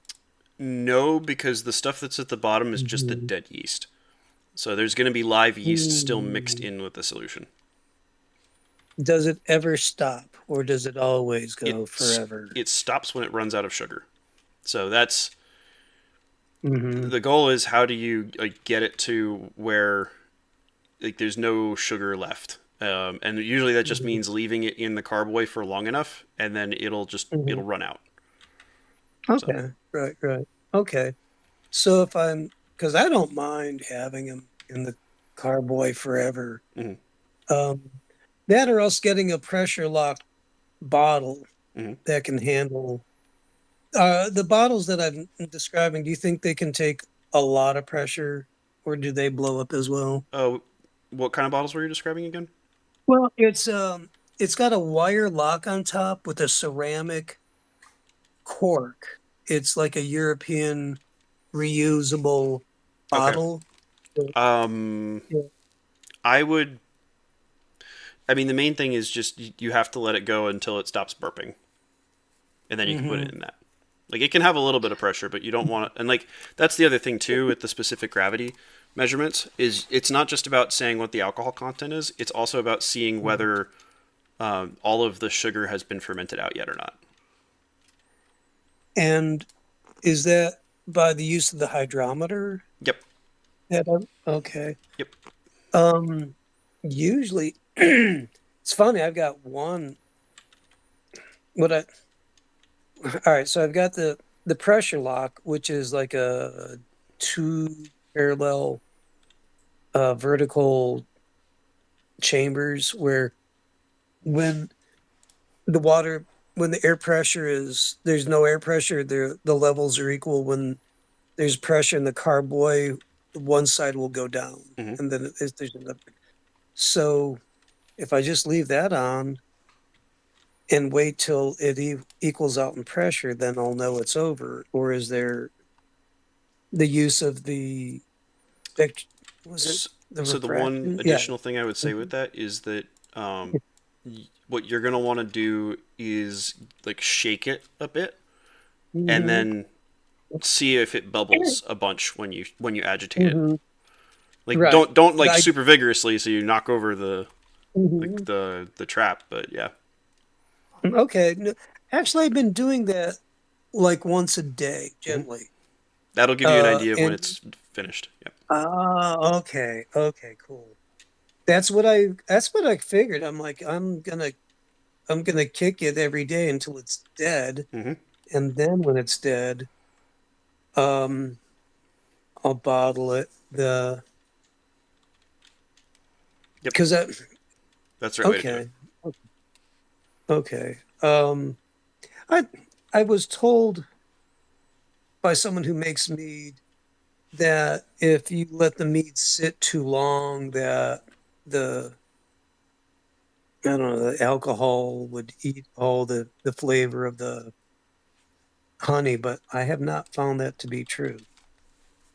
No, I You mean, know. yeah, I don't think that that's how that works. Like, I mean, I'm Okay, not super cool. experienced with it, but Well, I got in my town, it's like a pot shop, wine shop. That's like the weirdest. The guy is a wannabe weed dealer, mm, and I bought the supplies from him, and it was like some guy. I think it was like he looked like more like a moonshiner or talk like one, and I'm like, he's like, well, you got to stop your process because otherwise, I mean, he was a nice guy, but mm, I don't think he understood the taste of mead and like what to, how. yeah. Also, howdy, Yeah, so Joseph. I'm not building. Like, I don't know why a city on the inside of the surface of the Earth is what we're going for with this. I didn't even know what a Agartha was. I had to go look that up. If you don't like the stream, Matt Skankenstein will show up at your front door. He's my enforcer. He makes sure that people are following the proper etiquette, you know?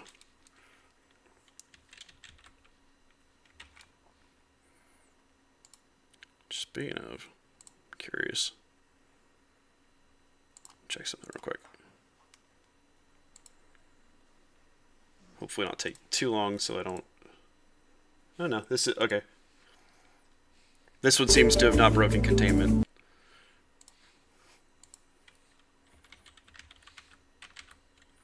So it is just TLC, folks, so you'd better like the video, and you better subscribe if you're not already. that's it. You provided, you did the thumbnail. Mm-hmm. So, I shot people with a crossbow with a rebar in it, and talked about not playing on lock screen. And pity to foo. yeah. Yeah. Where'd that come from? That's Mr. T. That's Mr. T. I mean, I know. So okay, Yeah. that was what I wanted to say before. The reason why I picked that one was because I've had a bunch of stuff that I've put up on the Broken Clock Tower Discord of just like different Defense Against the Dark Arts ideas, and that is one of the few that's actually gotten any sort of a response. So Mr. Screwtape, Doug from out in Pennsylvania, commented that he really liked and appreciated it, and especially that he struggled a lot with some of his older coworkers and trying to get them to understand that they needed to stop doing that same sort of like first order optimal way that they learned how to do it this way, and so they're just continuing to mindlessly do it the same way and not actually learning. Right. Huh. Okay. Don't build Reddit slop dystopian square city planning. It's bad for the soul.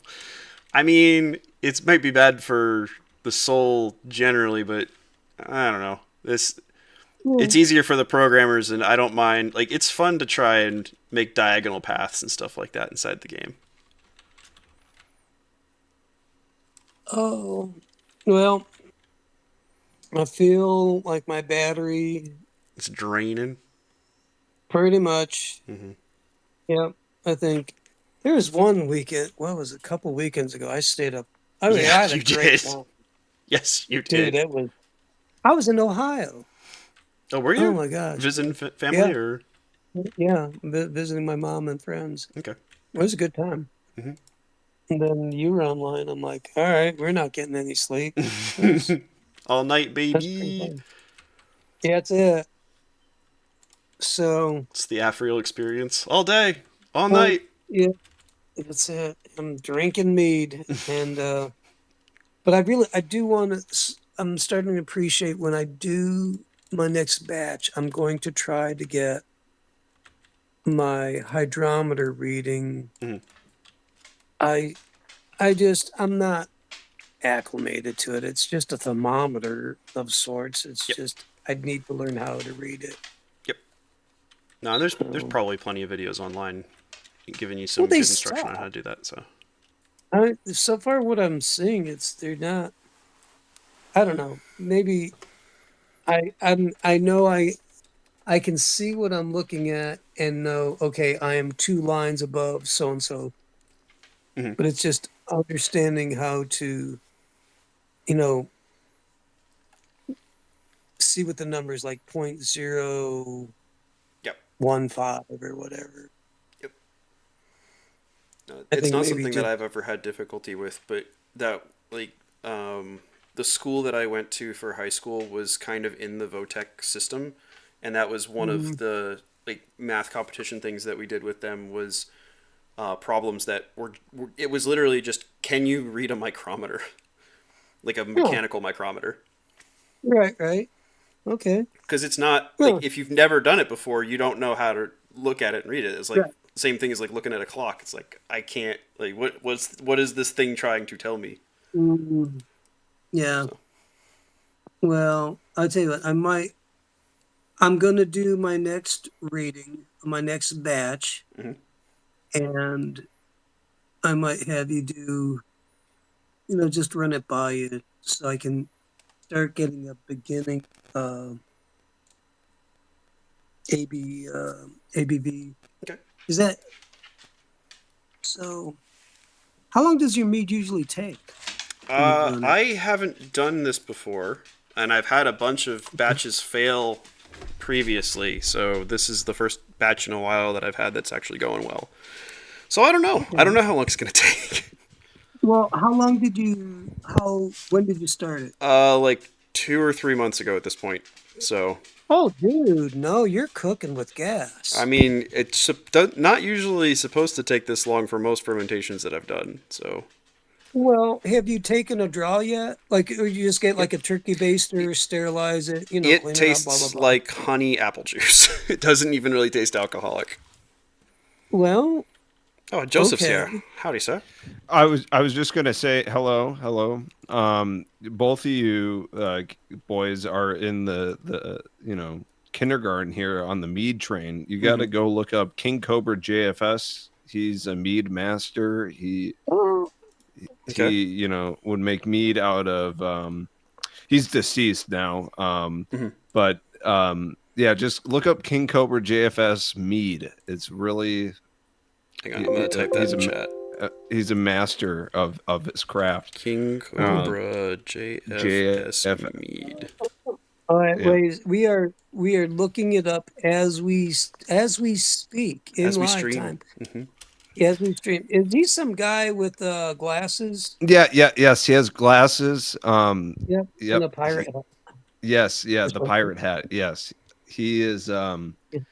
He's actually one of the most revered lol cows in Oh, all of human jeez. history.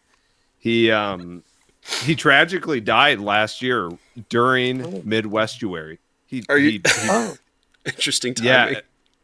yeah, yes. So I don't know if there was a evil spirit that was inhabiting him at a hmm. cellular level Hmm. where it was exercised and he just let go. But no, he died of a heart attack. He notoriously Oh, lived a very unhealthy life. Mm. But anyways, how this ties it back to Mead is he would make the most outrageous. Okay, so he was famous for making outrageously disgusting food hacks. He called them, Hmm. and mm, they were just atrocities. They're monstrous. And he then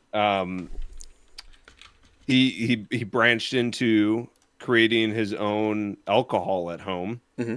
which went as horrific as you could expect Hmm. given his past experience with food hacks. Like this is the guy that deep fried avocados, and I tried that. it, I tried that once. well, he ate the skin with it as well. So Oh, that yeah, no, yeah, yeah, no. yeah, Okay, yeah. So less enthusiastic now. yeah, yeah. But no. So he would put like he would want to have like a cookie, a chocolate chip cookie flavored mead. So Why? he would just do the craziest stuff.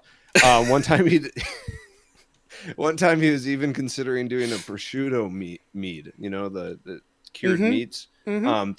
But anyways, like the chocolate chip cookie mead, he would, you know, put all of his wacky ingredients in there.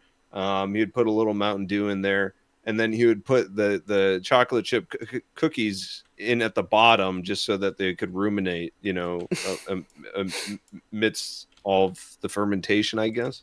And he would shake it up and stir it, or open it up, stir it around, give it a quick whiff, give it a quick taste, and then he would seal it back up. And 2.5 weeks later, he would drink it on stream. And anyways, I say all this. Mhm. I'm not even. He's a real deal. Like he was. TLC likes to talk about being authentic. Mhm. King Cobra JFS was probably the most authentic soul I've ever witnessed in my life. I communicated with him a few times. I got his number, and yeah, it's just a real tragic thing. The guy was just very isolated, and if anyone thinks like Grim Grizz is like an avatar for like a chronically online isolated person, like he's like a level 1 spirit of the noonday compared to this level 99 ancient genie that you found in the cave of wonders. But Should we talk about the curse of the Sonichu medallion? oh my goodness, Ron, you gotta buckle in. You gotta buckle in. You're being brought up on lol cows here. No, I'm kidding. But Listen, I gotta go to bed now. you do that, Ron. You got go to I'd bed. love to, Joseph. I'd love to stick around, but because this sounds like another hour or two conversation. It is. But Ron, we need you to go to bed so you're bright and early, ready to go for your prayers on Sunday morning. So no, I appreciate. No, this is fun. Yeah, but I'll check him out, and so, but I'll be listening. So you guys, what are you going to talk about? I'll check it out tomorrow. I think we're gonna...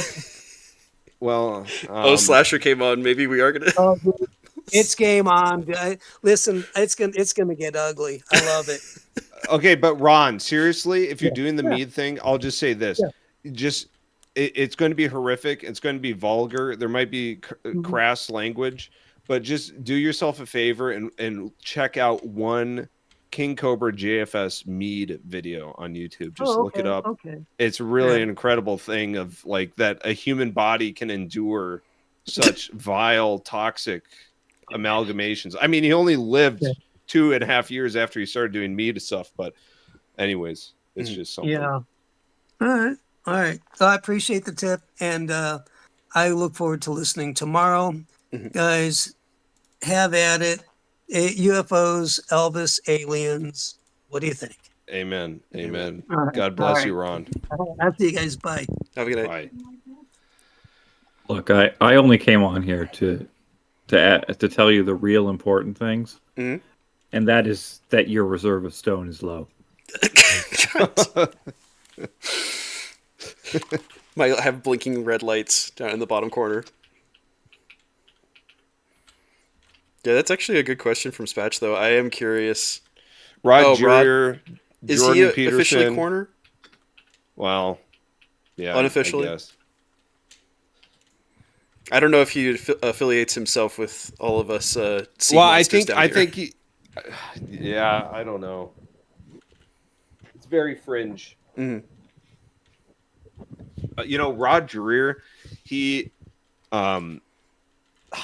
it's just painful seeing that guy interact. Like he's not trying to hate on the guy, but he's just like a total boomer at heart, and it's kind of endearing.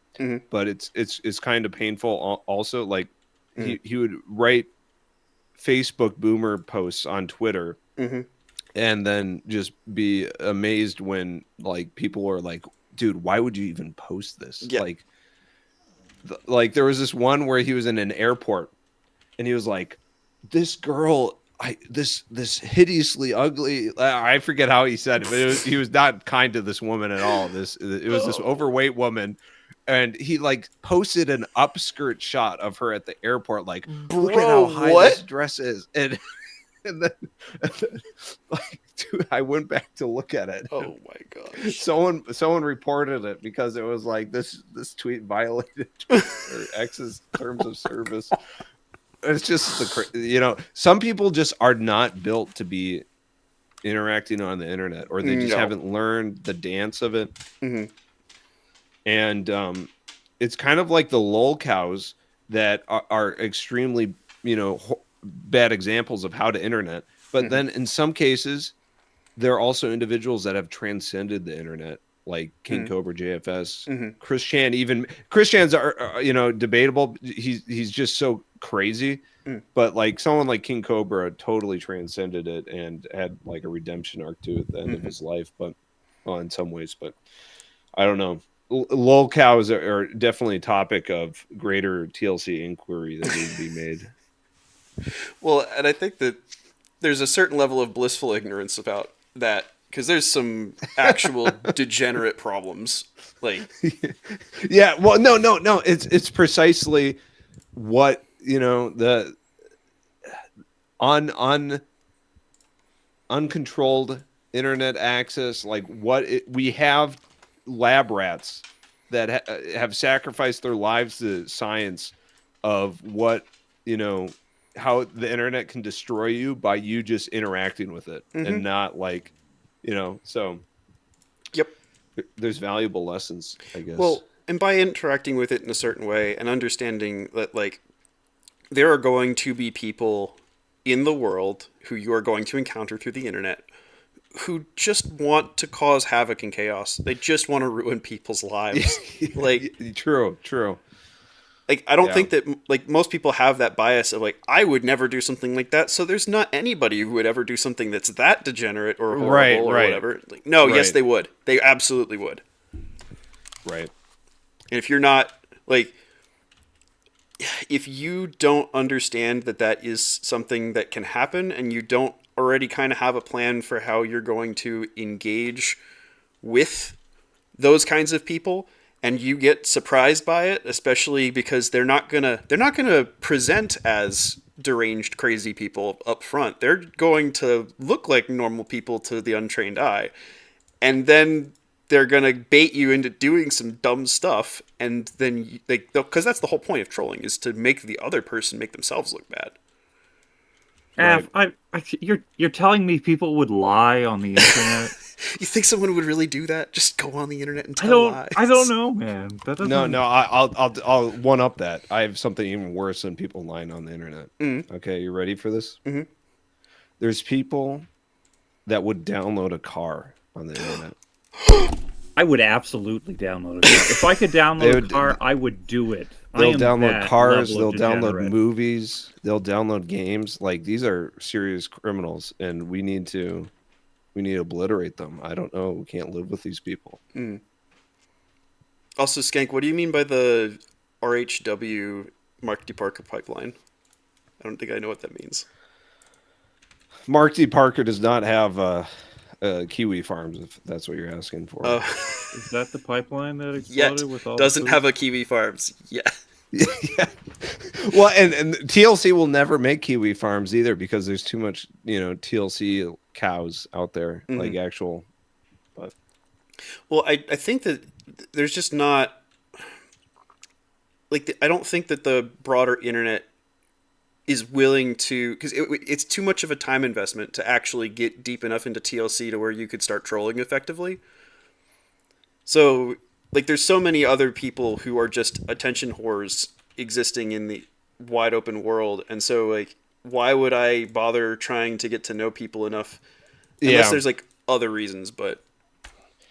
Yeah, at that point, it's just like, it would become indistinguishable to, like Facebook cyberbullying or something. Yeah. It wouldn't have the same meat, I guess. Yeah.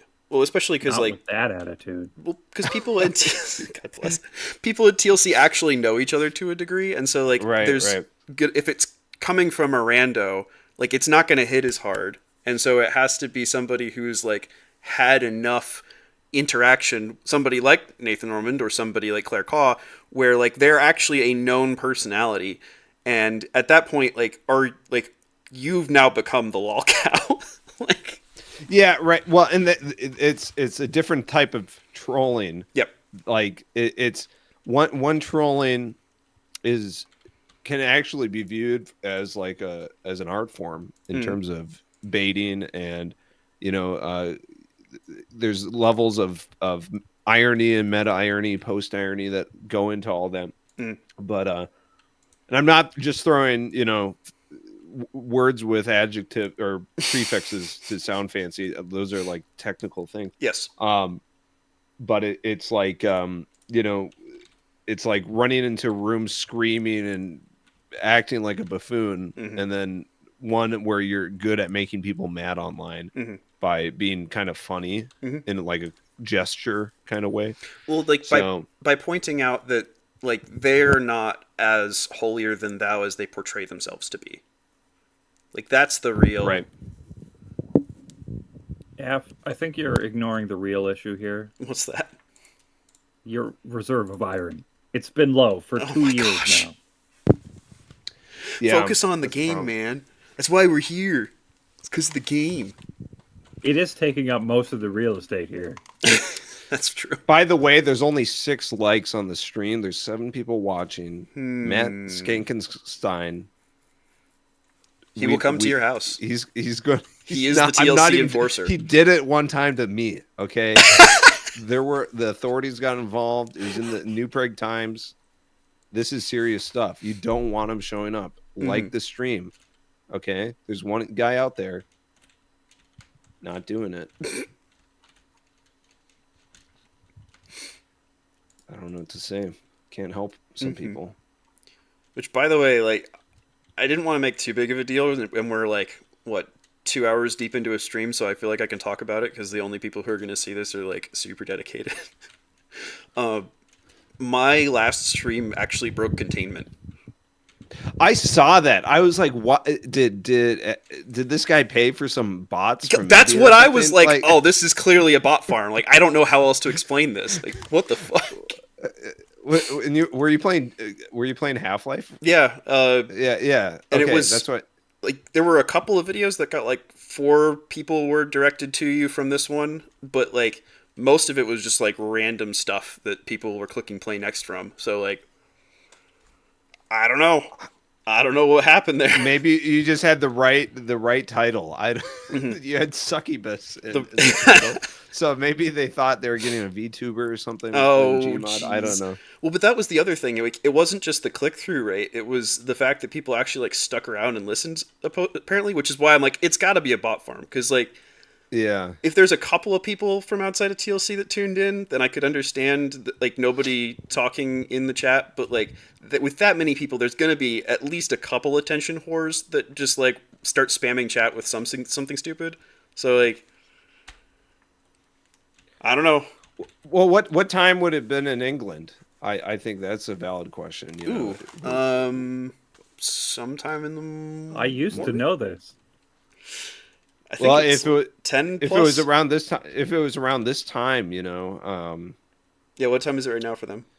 I think it's an 8-hour or difference. 6 a.m. or 7 a.m. 5 a.m. I don't know. 5 a.m. That's a little early. Maybe more out where like Ups is at, Cyprus and Eastern Europe. Now I have to go check myself. I think England is the 0. Yes, they are the 0.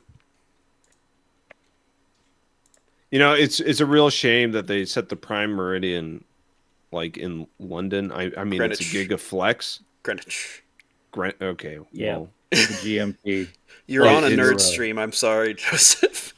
well, you know, it's a gigaflex. It's like Britannia rules the waves. I get it. Okay, whatever. You had your moment, but it's like we have not. Like now we have to say Germany is in the Eastern Hemisphere. Like, what? Yeah. You Pretty know? much all of Europe is in the Eastern Hemisphere. It doesn't make sense. It doesn't make sense. They could have like Makes sense. Just let they it could have picked Mecca and it would have been like more reasonable, but I don't know. I mean, the I mean, you Waterman got to pick butterfly a projection. certain point. What's that? You got to pick a certain point to be where the east starts and the west ends. Yep. Well, Otherwise, if it I was mean, in the, it's yeah, right. There's got to be some point in the medieval world. It would have been like Jerusalem. That would have made a fair bit amount of sense. You know, like okay, yeah, we'll agree that Iraq or Baghdad is in the eastern hemisphere Mhm. and Athens is in the western hemisphere. Like, okay, fair. I mean, I think that you would just get one of those weird like time zone looking things where it's like jagged. Oh yeah, It's like yeah. we want to be in the eastern hemisphere. Well, we want to be in the western hemisphere. yeah, You just get like pockets. right, right. Yeah. Oh my goodness. Just pick one line. Done. Yeah, like some of the technological developments that Britain had to make in order to rule the waves, like their timekeeping stuff was wild. Oh yeah, yeah, yeah. And I didn't. I kind of got into. I guess this is just a sign that I'm becoming a washed up old man. But I was like reading about their boats and their, like they they didn't have the best boats in terms of like sheer firepower Yep. and size and grandeur because it's like they just had to keep up, supply lines and communication channels and maritime presence. So it was like we're gonna pump out light ship after light ship. I mean light ship, but it obviously these are like pirate ship size. Have you ever played monsters. EU4 before? My brother in Christ, I got over 2,000 hours in it. Okay. I wanted to make sure before I started talking. Like the way that I understand it is that Britain realized that they could just achieve trade route supremacy, and so they just built light ships, just spammed them. Yep. And like, They if we spammed light ships. if we need to have a fight, then we'll just have more. But the economic value that we're getting out of our light ships way outclasses Right. any military value that we could get from larger ones. Right. So Yeah. Yep. Well, and they just had the. It's kind of remarkable because, they were nowhere near the same capacity as Portugal and Spain, and Portugal had the treaty, gave them all of the East. They had their little dots of trading hubs, and they had their connection to the East Indies, and England, as much as it pains me to give props to the Anglos, they were like, all right, we're going to get our act together. We're going to sink the Spanish ships. We're going to establish permanent colonies in the New World, and we're just going to go east. We're just going to do it, and they did it. So, yeah, it's pretty crazy. But I guess the island advantage of maritime. not having to worry about like ground invasions constantly. Right. Yeah. Although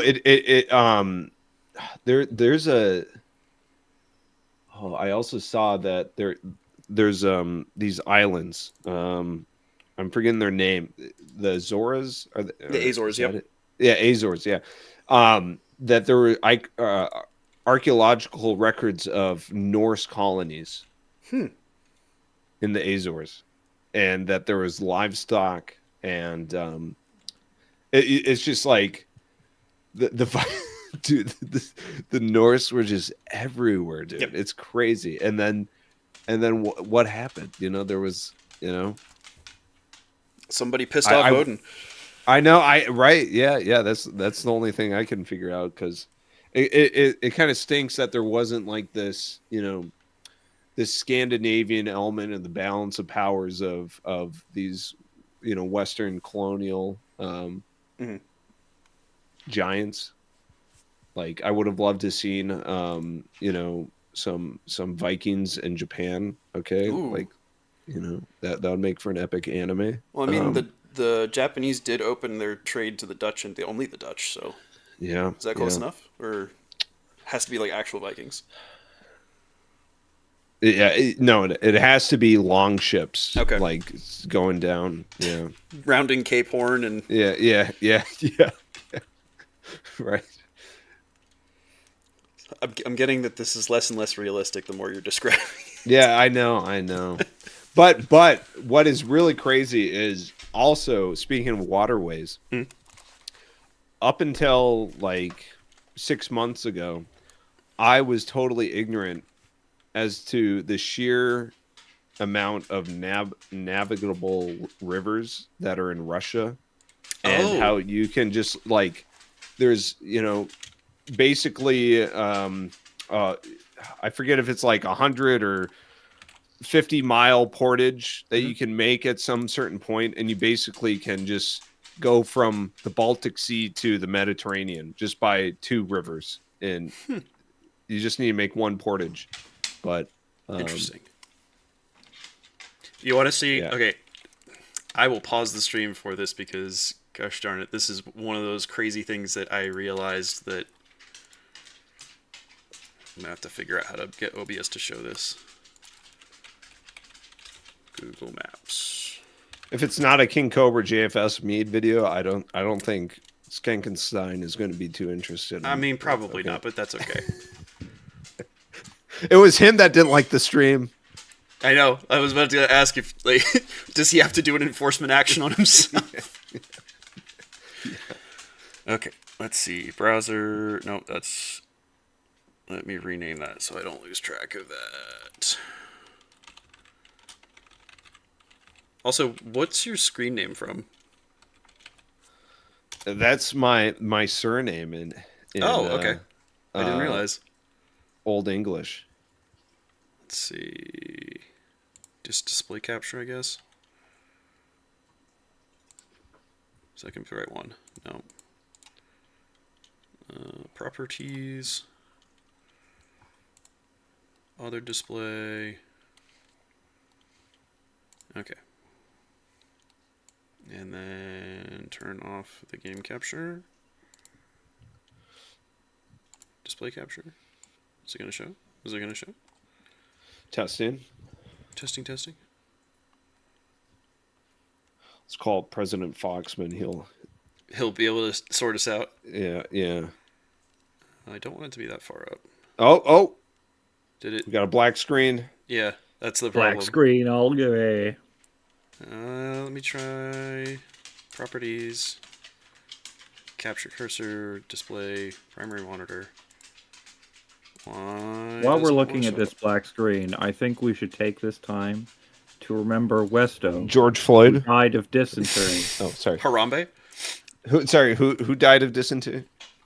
Westo, apparently. He's been replaced though, so we're all good. He got replaced like that too. No mourning, no funeral, just instant replaced. All right, I'm just going to add a new. Brutal. Let's see, window capture. Google Maps. Okay. This is going to be totally worth it. Okay. It is. I promise. This is showmanship. Okay. Okay. So I need to know what is happening to Westo's successor here. Okay, come on. So this is the delta for the Yukon River. Where do you think the headwaters for that are? Oh my goodness. All right, let's. Okay. Yep. Boy, is it okay? I see a little guy to the.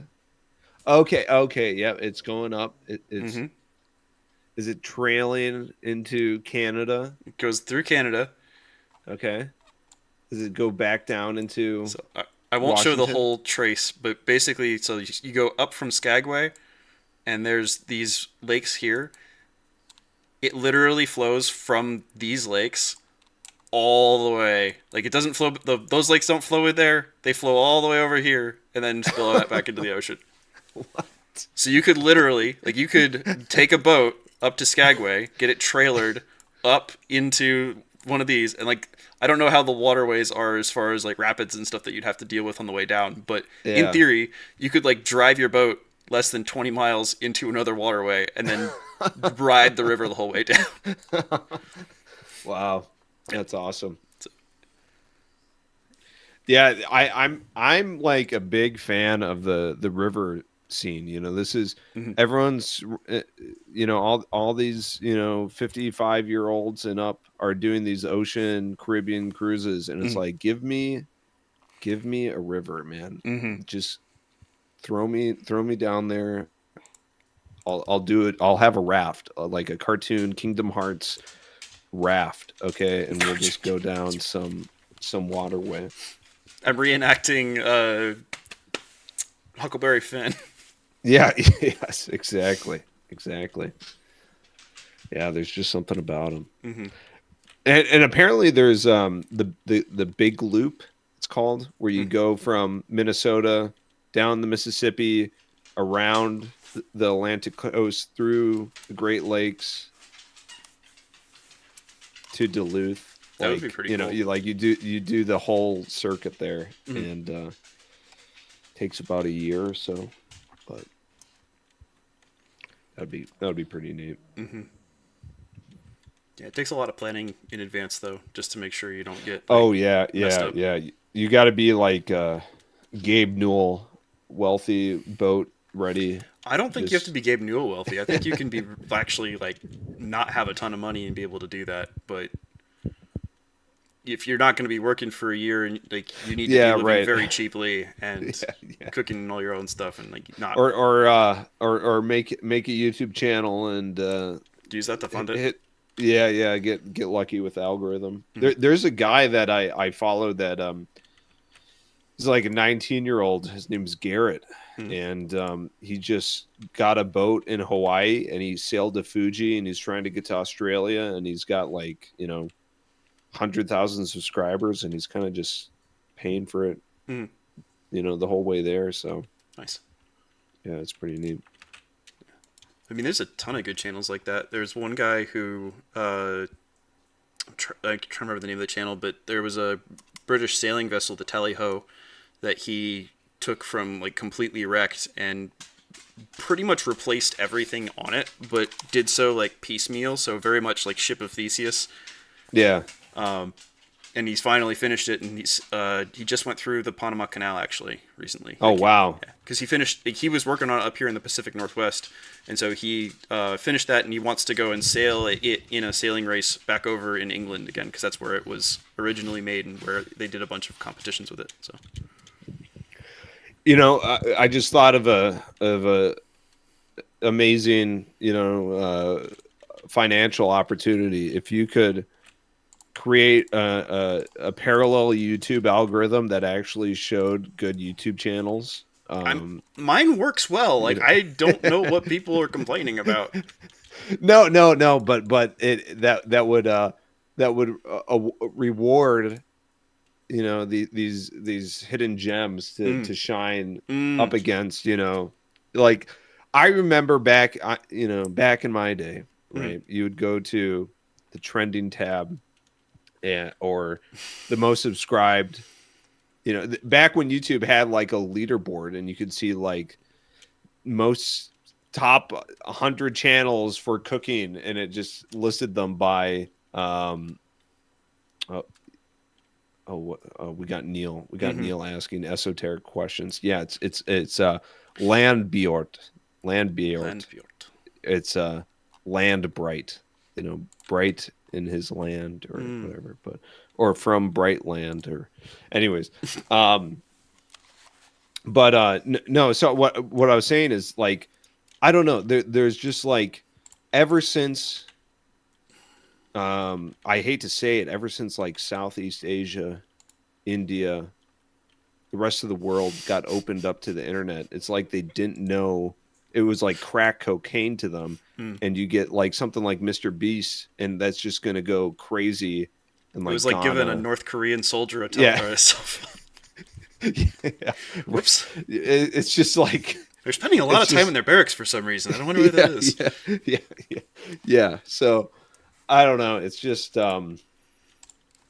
I feel 50 years from now, if there's still an internet as we know it, there's just going to be some sort of like digital mining that will have to be done to like pull out some. There could be like some obscure YouTube channel or video that is an incredible, like you see this now where there'll be these insane algorithm polls from a video 18 years ago that just skyrockets to 1 million views.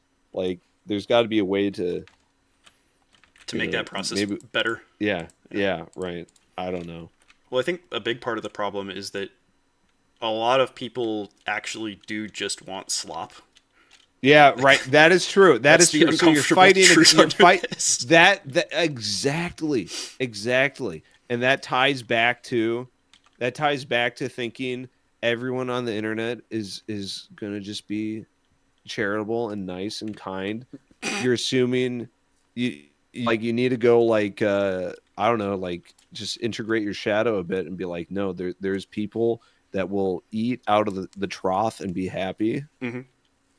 And we can't allow their voice to impact the algorithm. Okay? Well, that's the problem, though, is that there's always going to be the temptation on the part of those companies to, like, there's so much normie money, dude. There's so much normie money. Like, if I just tweak it a little bit and just give a little bit more to the normies. Right. And maybe the solution would be, I feel like I'm really thankful for something like Facebook because it feels like that is like some sort of containment field. It's boomer containment. Yeah, right. And even that, it's like, there's I saw Lindy Man say, Lindy Beige? That Paul Scat how do you pronounce his last name? I don't know. Anyways, he was writing about how there should be some sort of like internet retirement community where, like boomers can be given their own like kind of great firewall, like fake internet. Like they can be relegated to this internet where they will not be, God bless, I don't know, falling for, these scams and things, these Pakistani like AI videos that just go viral on Facebook or something. But, yeah, there he goes. But Paul Scholas, yeah. Look, even if they were relegated to such a thing, someone would find another way to scam them. Yep. Heaven banning. Yeah. Okay. That's the word. Yeah. It stops. Yeah. Oopsies. You've outlived your usefulness on Earth. We're gonna send you early so that way you don't have any issues.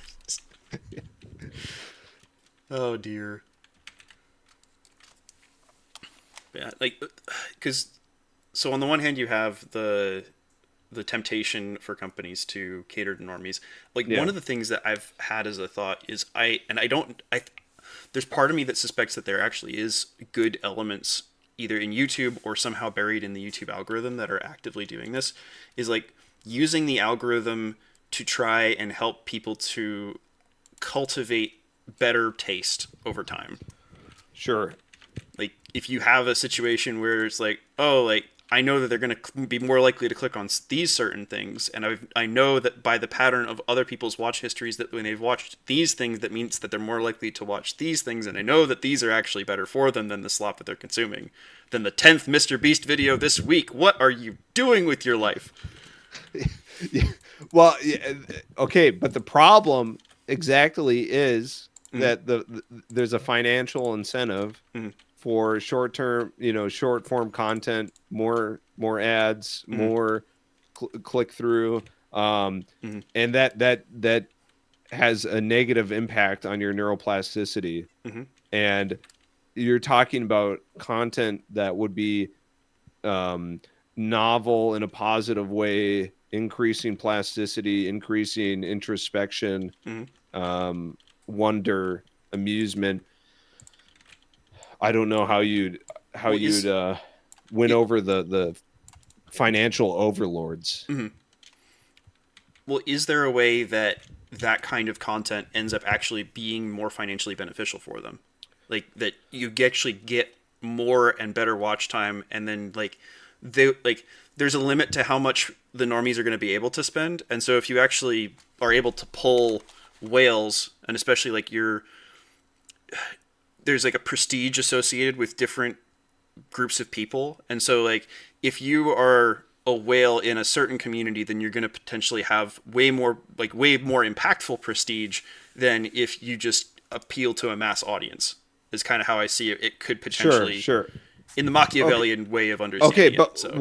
what about going from an economic analysis of it to like a biological analysis of there will be some sort of selection process that makes the short-term gain of slop, that will not be reproducing itself in subsequent generations of internet consumption, because it's like, it has nothing to it. It has no seed of maturity to it. That, I don't know, maybe there's something there. I don't know.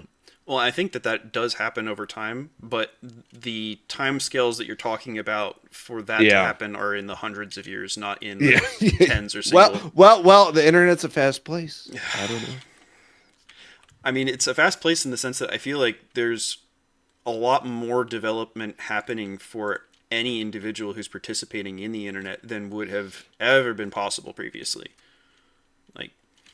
Right. We talk badly about trolls, and yeah, they're annoying, but understanding what other people are actually capable of by seeing the worst of humanity like shoved in your face, it gives you the opportunity, and a lot of people don't grow from that, don't get me wrong. Like, a lot of people, they don't get anything good out of it. But I think that in more cases than not, it provides an opportunity for people to actually be better in the world. It's just that those aren't flashy examples, and they're slow, they're deliberate, and so you're not going to hear about them. But I think that there's actually a lot more positive coming out of the massive amount of engagement and interaction that's happening on the internet than people realize or give credit for.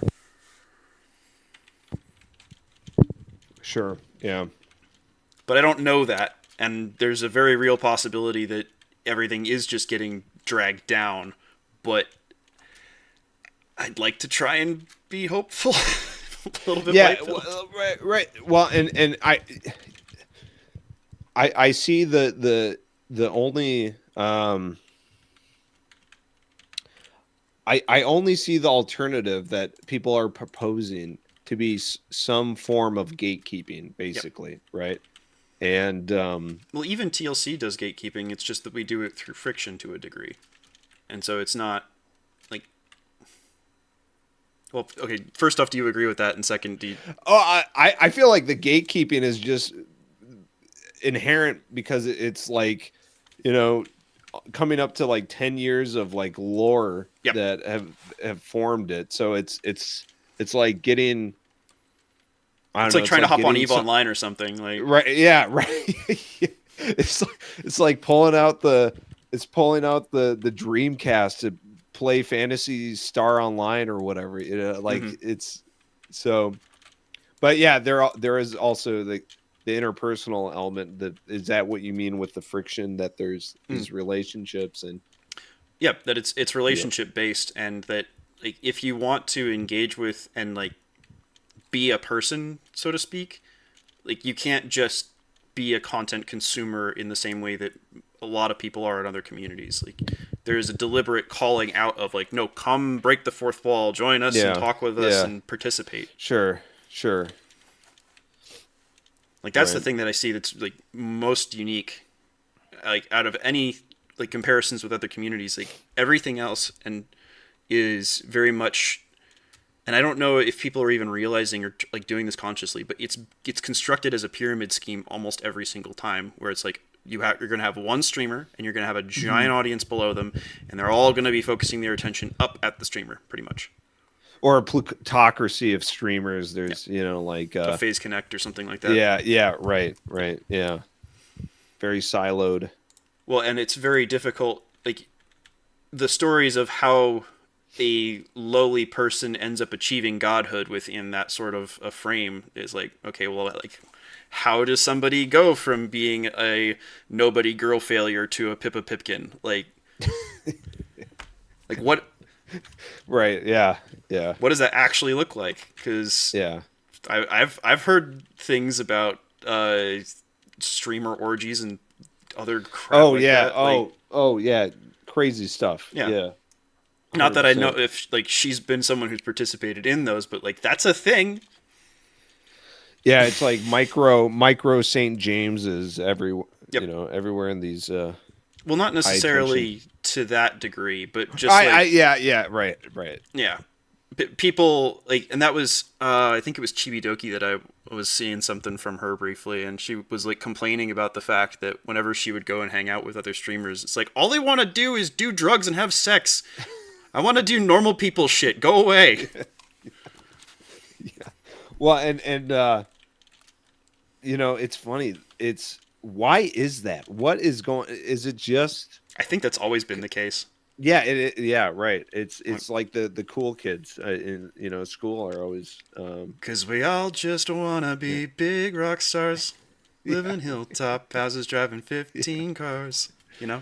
Well, and because like you look at the like manosphere, dissonant right guys, like the clavicular guy who's really popped off.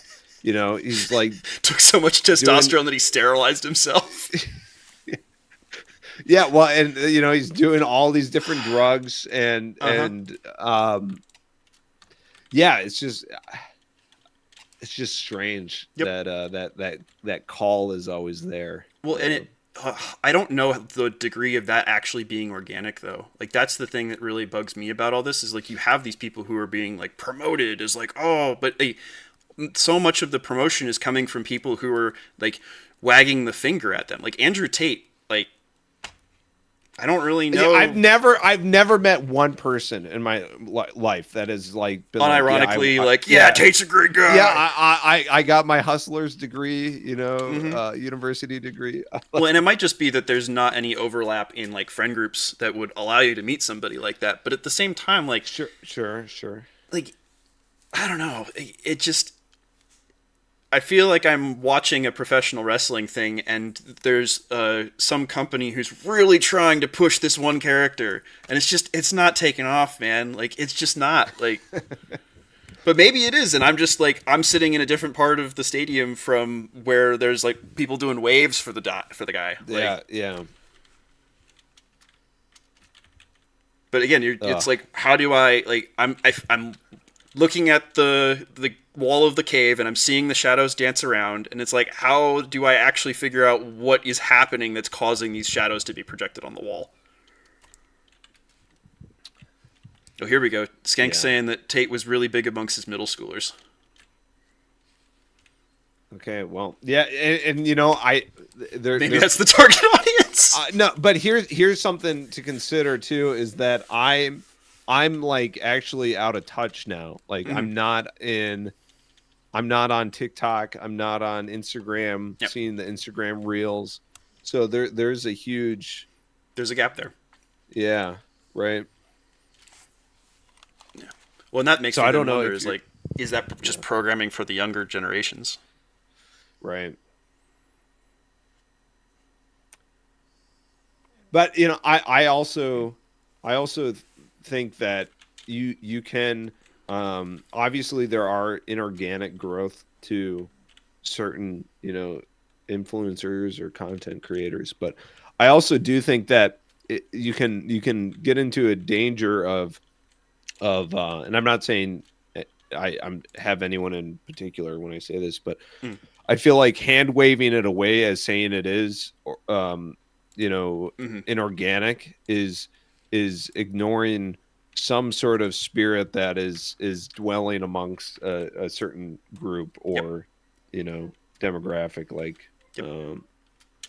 like maybe it's like, is it 50-50, is it 60-40, who knows, but yeah, and you don't want to just like the right approach for that kind of stuff in my mind of like people who are engaged in that kind of content is more of like an outreach perspective rather than just like there might be a cause for condemnation for sure, but especially if you're talking about middle schoolers who are like, oh my gosh, he's so cool, like he's like this big strong man, like you don't need to reprimand the middle. They just don't know. They just don't understand that like that doesn't really work. Right. And especially it's like good. No, I was just going to say there needs to be like some sort of neuroplasticity, like recovery camps, to, like rehab to like fix this because it's just going to like it's called brain, brain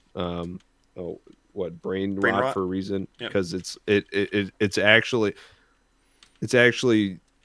doing just that. Like it's not just like it's not just a meme. Deep fried memes that are just funny because they're bad. It's like, no, this is actually destroying your mental capacity. Yep.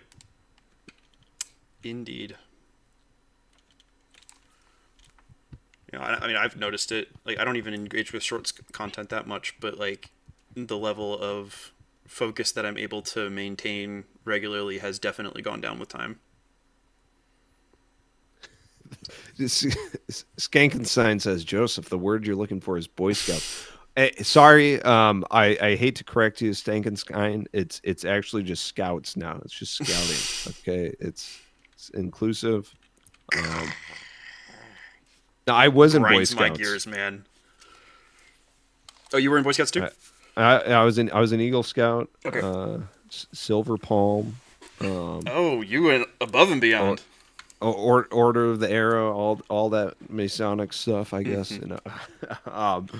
But yeah, definitely. Well, here's the problem: is that I was a closeted Boy Scout. You could not allow that secret to get out. Like it was a sworn blood brother or oath that you would not let anyone know that you're in Boy Scouts.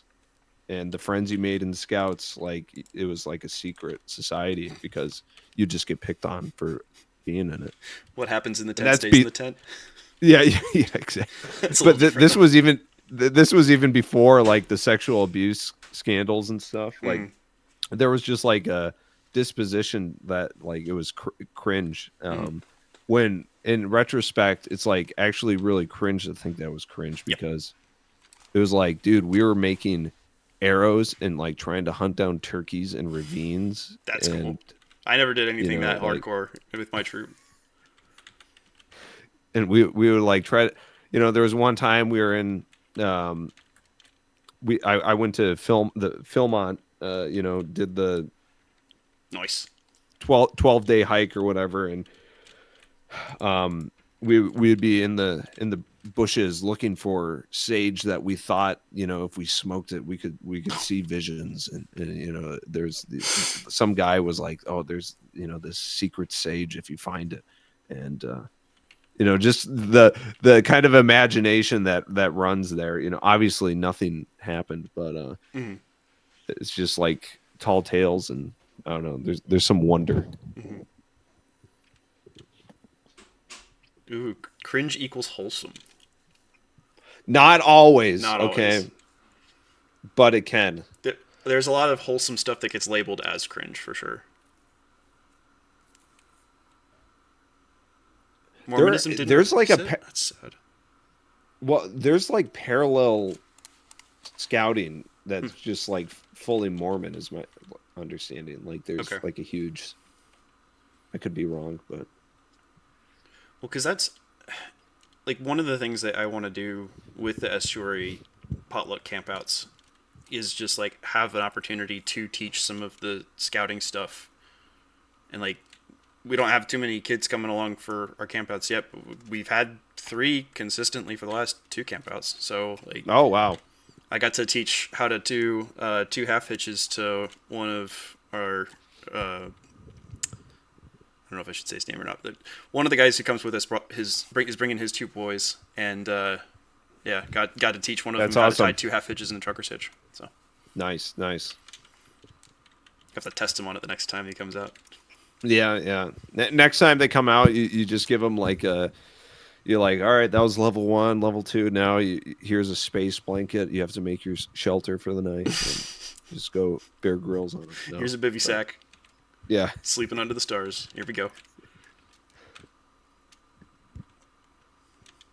Like, yeah, my last year's of scouts. This was when the really small laptops they would call them notebooks, right? And it was early 2010s, and one of the guys, he had a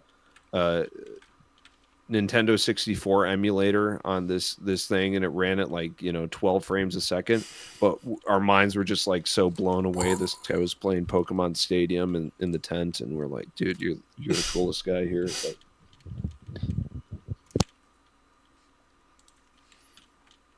yeah, that was like, at least I'm assuming it's the same for most troops. The kids in my troops were super nerdy.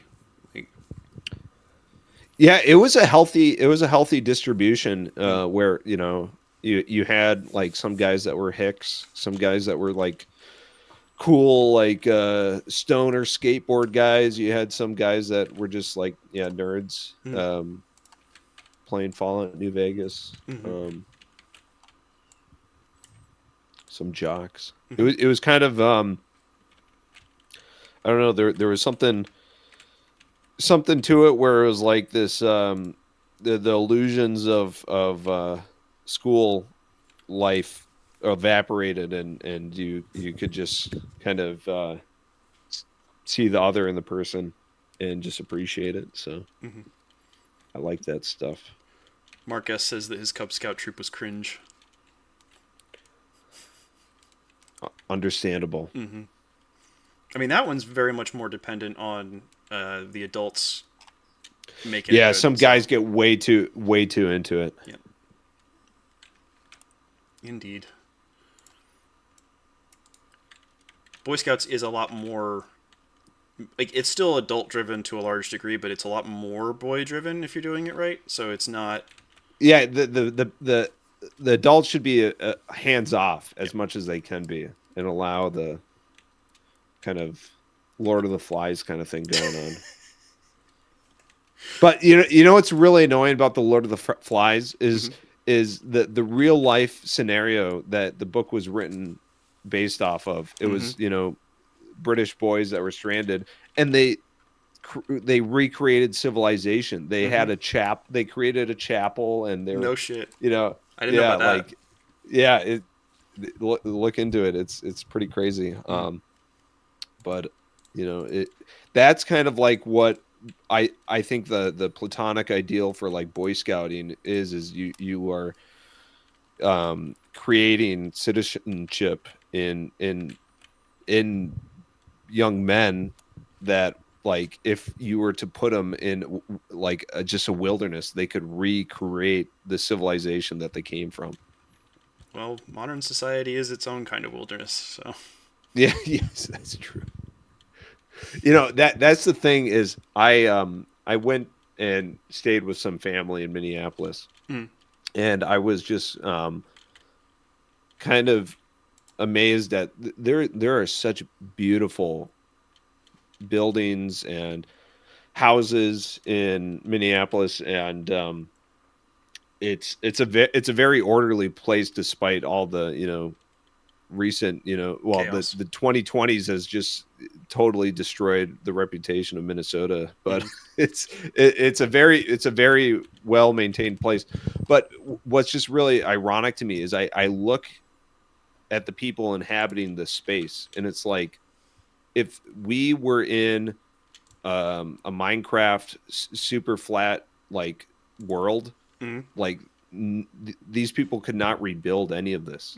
And I'm not saying that as somebody, like, I wouldn't be able to build my house that I live in, right? But it's like kind of speaking to the spirit of it. It's like it's that urban monoculture that has, I don't know, like weathered away the identity or the uniqueness or the gifts that led to the creation of this unique space. And it's, I guess, no longer unique, but you know, still speaks to the fact, like I'd be far more. I look at my small town of 8,000 people, Mhm. and I'm like, yeah, I'm fairly confident if we were in a Minecraft super flat world, Mhm. that something like my town could be reconstructed. Mhm. And it's like cities are supposed to be the bastions of civilization. I mean, historically they were, but it's like we're in the anti-city state world now, like an inverse of the Bronze Age. I don't know. I hadn't thought of it like that before.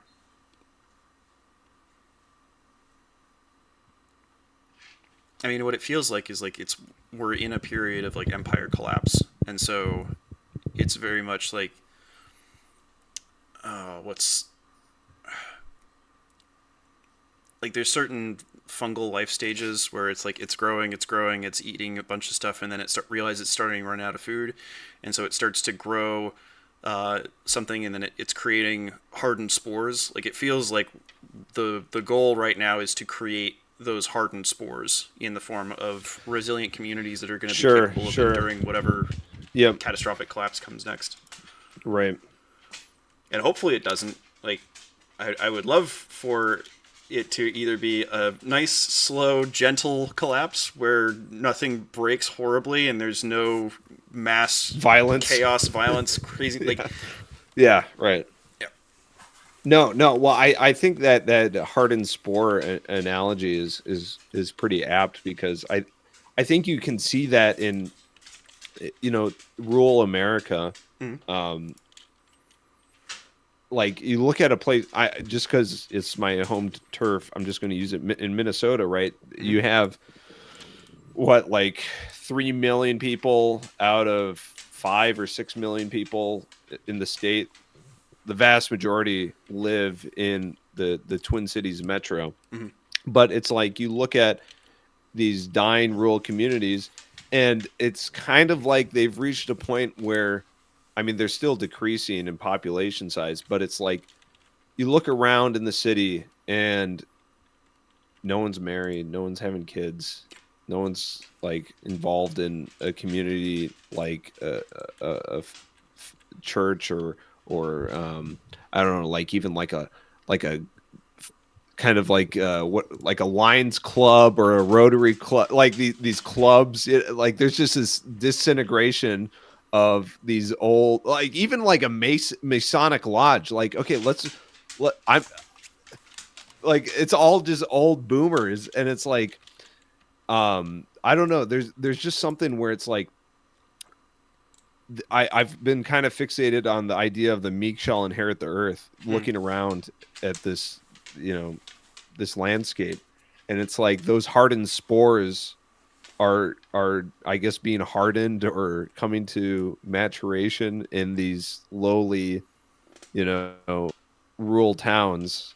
And they're the ones having kids. They're the ones that are retaining some sort of identity that isn't like manufactured or toxic. But well, and the thing, so Spatch mentioned that cities are IQ shredders because you have smart people who move there, and then it's expensive to have kids in the cities, so they don't have very many if they have any at all. Yeah, okay, yeah. The thing I would push back against that is I think that what we're going to see, I think there are going to be some smart people who deliberately choose not to move to cities and are going to actually choose to have kids rather than participating in the sort of mind-controlled urban monoculture idea of what people ought to do, and that there's going to be a very distinct evolutionary bifurcation, and then like one group is going to survive and the other group is going to mostly die off. And it's not really a good thing in my opinion, but I think that's what I'm seeing is on the horizon. The most likely outcome. Yeah. Right. That like basically we're going through an evolutionary selection process of, can you resist the mind control? Yeah, I totally agree with that. It does feel like a selection process. And again, I don't like that. I don't really want that to happen. I want people to be Right. able to have good, happy We're not over here. relationships. We're not rubbing our palms together, being like, yes, we need these people to die. Bring on the collapse. Yes. Yeah. It's like, no. Let's not have. Yeah. If we can avoid that, that would be great. But every indication is showing that we're not going to avoid that. It's. But I don't know. Has there been a case like this in history? That's what I'm trying to understand. The only thing that comes to mind is like the Black Death or the collapse of the Roman Empire, where like cities were on like not the place to be. Like that from Mesopotamia onwards, it was a really straightforward case of the cities are what is going to bring flourishing and world development and conflict and art and all these things. But now, I'm getting an echo. Sorry about that. I'm gonna let my dog out so she doesn't bark at me so much. Okay. So you can All keep right. talking. I'll hear you. I just need to step away from the mic for a second. Okay, no worries. Well, Matt Skankenstein, it's just you and me, buddy. It's you and me and all those poor souls that didn't like the stream. Mark S., I hope you liked the stream. If you don't, I can't guarantee your safety. I just hope you do like the stream. All will be well. But yeah, I think something like China too. Okay, we're coming up with China. Because it's come together, collapsed. Yeah, right. And if the demographic situation in China is as it is reported to be, if not worse, Well, reported by the Chinese government or reported Right. by their salt consumption? right? Yeah, the salt doesn't lie. Nope. Especially in the Far East. It's like, okay, so by the way, did you know that the panda was not like, there's this book about how the panda was selected by the Chinese government because as like a symbol for Chinese unity, because previously the panda was like not even like considered, like the vast majority of China didn't even know what a panda was or even associate pandas. If they knew of pandas, they didn't associate pandas with China. And like anyways, this cultural revolution that happens in China, just such a vast departure in many ways of what China historically was. It's like there you have these mega cities of people where you have perhaps IQ shredding going on. You have just destruction of what China was for the last 6,000 however many years of Chinese civilization. How is Chinese civilization producing hardened spores when you have this brutal cultural revolution over the course of a century? I think if you can solve for China, you can kind of solve for anywhere else in the world. Well, I think that there's always been kind of code for the spores. The main thing that seems to be getting tested right now is how good is that spore formation when there seems to be death cults at work that are deliberately trying to kill off not just like the current civilization, but like all civilization. Like how do we make it so that there's not even spores left? And so it's this sort of evolutionary competition between the spore killers and the spore makers. It's like who wins that arms race. That's kind of what I'm seeing. I feel like if I feel like our answer would have been a bit more apparent if Spore, the EA game that released in 2008, if that released to its full potential, that it was promised to be piece of garbage. we would know more about the spores. Well, that's another interesting kind of a thing, by the way. It was like how do you really create a skill tree when you don't actually know what is going to be down the branches? Yeah, right. And how do The you explore, synergies. like, even if the skill tree is already set and you haven't already explored it before, like, how do you actually know which branches are going to be the most productive ones to explore Yeah, down? yeah, 100%. It's very real in parenting Mm-hmm. because education is I think one of the hardest things you can do as a parent, especially in the really, stark difference between like homeschooling and public schooling when that question is reared inevitably in this time Hmm. in our technological environment where homeschooling is more easily scaled. Um, that's like precisely something where you don't have a character sheet that you can print off for your child. Yep. Like you have a vague idea of their strengths and weaknesses based off of past things, but it's precisely like the skill trees that will be developed reached in if you go down path A or path B. You don't know how that's going to synergize with their existing stats, and so there's all I'm trying to say is there's very real um, situations where you're trying to figure out the skill tree, but you don't have debug mode on, and you can't see. Well, and you're never gonna have debug mode on. Like, Yeah, that's the yeah, as much as you might love that, as much as you yeah, would right. want to have that information, you're not gonna. And yeah. Something I really loved about Spore 2008 though is that Is there another one that you have to specify the year for it? Yes, there's Spore for the Nintendo DS. Is there which was actually? released? Yeah, yeah. Oh my god. I borrowed it from a friend in middle school.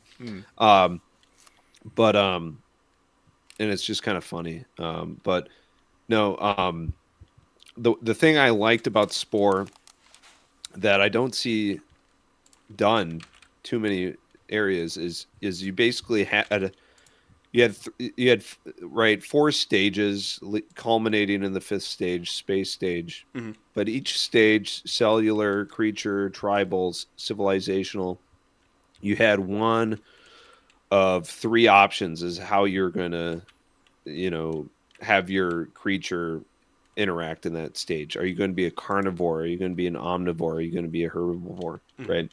And that later turned into, are you going to be a warfaring state? Are you going to be a peaceful state? Are you going to be a mix? Mm-hmm. Anyways, so you had one of 3 options: red, blue, green. And like if you went all red in all 4 stages, you would just be a bastard in space, like a warlord, space race. Or if you went all green, you'd be this hippie diplomatic, UN in space. And in between there, right? There were like 16 different combinations for what your end. No, well, no, sorry. There was, I think, 9 combinations because the way they weighted things. But like you could be technically one of 9 unlockable different end classes that marked what your space civilization would be. Like you could be a zealot, which was a mix of warfare and you went religious in the civilizational stage. So like there was this blending of what your end archetype would be. And I think that's a kind of cool idea of, it's not just like, oh, you hit the red button, so you are now a warrior. You're saying that or binary choice mechanics are not that engaging? Yeah, right. What? But it's like, you look at Knights of the Old Republic. It's like you're either light side or dark side. You look at Mass Effect. You're Paragon or Renegade. The building of some sort of not just moral alignment, but also just just this integrated package of your archetype, I guess, is Have there been any games So- that have incorporated enneagrams into like character development? oh, you know, that's an interesting idea. I don't think so. Okay. No, but that's precisely what I'm kind of getting at. You Yep. know, is There's more than that's a just great this way to- binary thing with it. yeah. So, and there's strengths and weaknesses. It's like true RPG, you know, dream world where there's strengths and weaknesses to both, to all the classes that you could fall into that, Mhm. you know, shading. But Yeah, but you're talking about so much more development time, my dude. Like, do you know I have to do scripts for 9 different kinds of people? well, no. If you know geometry, it's not that difficult. You have a conceptual triangle, Mhm. right? And it's probably not an equilateral triangle, but it's it's you have a plot. I don't know what the starting bias would be, but let's just say it's 0-0, Mhm. and you know, one action would move you on a direction on the Y and X axis, and given your point, I don't know. I think mechanically you could get something where you could. Well- But yeah, you're right. Well, I don't Development actually time. think that the excuse stands up in the face of the things like Fallout's sort of like special dialogue choices for certain skill stat lineups, right? Like, Yeah. if you're right. playing a dumb character, then you get this. If you're playing a smart character, you get this. If you're Yeah, playing, yeah. like, you Giga have like, Chad, the charisma. lady killer, Yeah. Like if you're already gonna do the work to put in additional options for all those like perk and stat differences, then like Right. Yep. Yeah, then you just max out your major skills, and that's about it. Because you're doing a disservice for min-maxing if you're, you know, 70 in hand-to-hand combat, and you're like, you know, I'm gonna be hand-to-hand, but I'm also gonna have a pistol so I can do like a mix. And it's like, no, it just doesn't work. if you're gonna be So- One Punch Man, be One Punch Man. Yeah. Yeah. So it's either you're a one-trick pony, or you become the Omni class where you're good at everything, and that's it's lazy. Well, I think It's that just lazy. the way that people have found that like actually makes things work well for playing them is to actually like role play them. Like, don't just play the game as a self insert. Like, do that as like your first playthrough, whatever. But if you want to actually have replayability, it's like, okay, how would this game go if I played as a nihilist? Let's say. Right. Here's the thing, though, is that yeah. Shout out to Foxman. Mr. President. But that's precisely the thing, is that the way that most games are set up that have any sort of leveled progression is that it's just an exponential curve that you're going to be then checked to see, are you doing enough damage on this exponential curve? Are you meeting this threshold for this skill check or whatever? And something like and you see this in like Europa Universalis 4, where the economy of manpower and money and these sorts of things, they'll just spiral out of control, where you'll have this vast colonial world empire by the 1600s, because you're just playing the game as the game would have you play, because that's just how you are good at the game. Yep. But if you want to role play, I'm going to role play Switzerland, and I'm going to maintain a instead of balance of wide. power. Yeah, right. And I'm going to make sure France doesn't get too strong.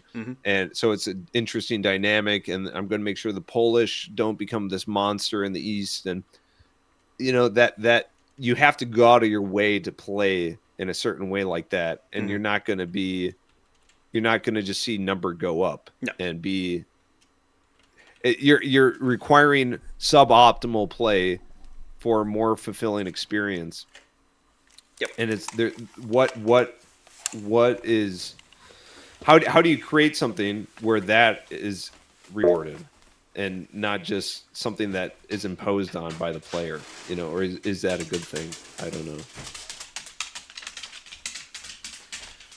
Well, I don't know that you actually can cover all the bases for that with Yeah. like the whole point is that you're not just, it's not just about providing like everything to the player. It's about giving them a framework that they can then play off of. Oh, Matt joined us. How you doing, Skankenstein? What's up? Uh-oh. Whose door are you going to tonight? His own, apparently. I am here. I'm here accepting orders. Who needs a delivery? I don't know if Mark S ever did anything. He said he loved it. I could never. He's got he's got such a gruff, intimidating exterior, but he's such a sweetheart. Have you heard him sing? Oh my god! Let's get him in here and do some sea shanties. I missed the chance to do it, but I was working at my local farmers market today, right next to some guys who there's a kid who's been the guitar busker, and he convinced a buddy of mine to learn like the penny whistle, the tin whistle, and they are slapping. And so I'm like, I'm gonna start sending them like sea shanty tracks to learn because, oh my gosh, if I could sing while I work, that'd be amazing. What that's something that is it just because we don't have like wars that there's a large percentage of the male population that don't have songs that they can sing together. Like you think of all these old folky songs that guys could sing from like the Civil War era or something. And it's like I couldn't imagine walking into a place where like guys are singing something in collectively that wouldn't be, I don't know, kind of cringe. No, I've been to some of those places. There's a punk band I listen to, and like I like their CDs. They came to play live, and they're like they're like Atlanta or whatnot, but they're part of the genre of like FOO, which is like working class kind of British punk. So it's really really simple working class type stuff, and so all the lyrics are just really kind of like basic and simple. So it doesn't take long to kind of like pick up on the song, and it's just like one of the most powerful concerts I've ever been to because it's just such a, again, well, like it almost feels like cringe, just like sincere, wholesome, masculine bonding. Well, it's certainly not cringe if you brought your balloons along and had them present at the. Of course, they take the cringe out of everything. No, they're a cringe lightning rod. Should. Like you concentrate all the cringe in one spot, so everyone else is fine. Exactly. Dispels all of the excess energy. Have you seen True Detective season 1, Af? Have I seen what? Sorry. True Detective season 1? No, I have not. Oh my goodness. Anyway, so this meme won't. Aren't there a lot of sex scenes in True Detective? There are not many. I think the author kind of cared so much about the story that he included the minimum amount to still qualify as HBO prestige. But yeah. The HBO mandated sex scene. That's a true. So, no one's talking about that, but it's so true. But yeah, it's not a thing you need to keep an eye, like keep the remote very. No, very I was just I was just wondering because I remember seeing a thread that was it was just spicy looking show. That's all I guess I'll say. True but I speaking of detective stuff, Skank, I actually just I've been on kind of a detective hit. I watched The Wire for the first time, and then just started Twin Peaks a few weeks ago. and Oh, there you go. Like yeah, high Pacific Northwest weird. Beautiful. yes, I know. It's really making me. I really want to like drive, just hit the road and go hug some Douglas fir trees now. Like We could. I mean, we do that on the regular out here. yeah, exactly. And apparently, a lot of Twin Peaks was filmed in Bend, Oregon. Hmm. So I was always wondering how they said it. You know, they're trying to make this place look like it's this. They're trying to make this place look like it's the town I live in, but then they say I like a feel like population of 53,000 people, and it's like, dude, there's no way that's this cozy. But I haven't spent any time in like rural Minnesota, but I get the sense that there's some like natural kinship between the two places.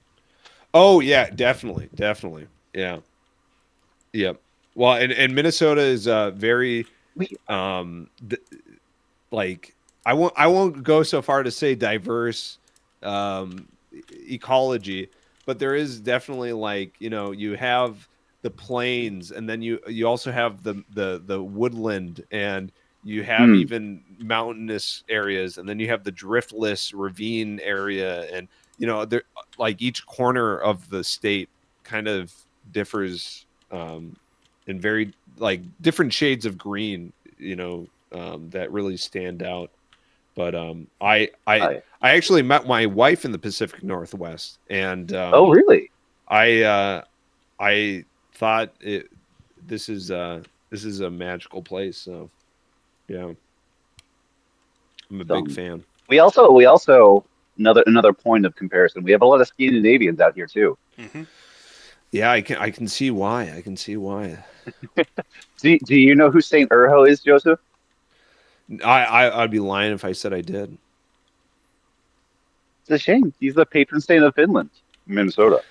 Oh well, dude, we don't talk about the Finns on this side of the tracks, okay? This We have a Okay. we have a hard enough time with the Swedes, okay? And don't even get me started on Uh, the Danish. This do, is do I need Norwegian do I need territory. to do I need to post my genes here and confess my Yeah, let's see. I think I am. I mean, not like majority, but like most dominant minority of Genk is Swede.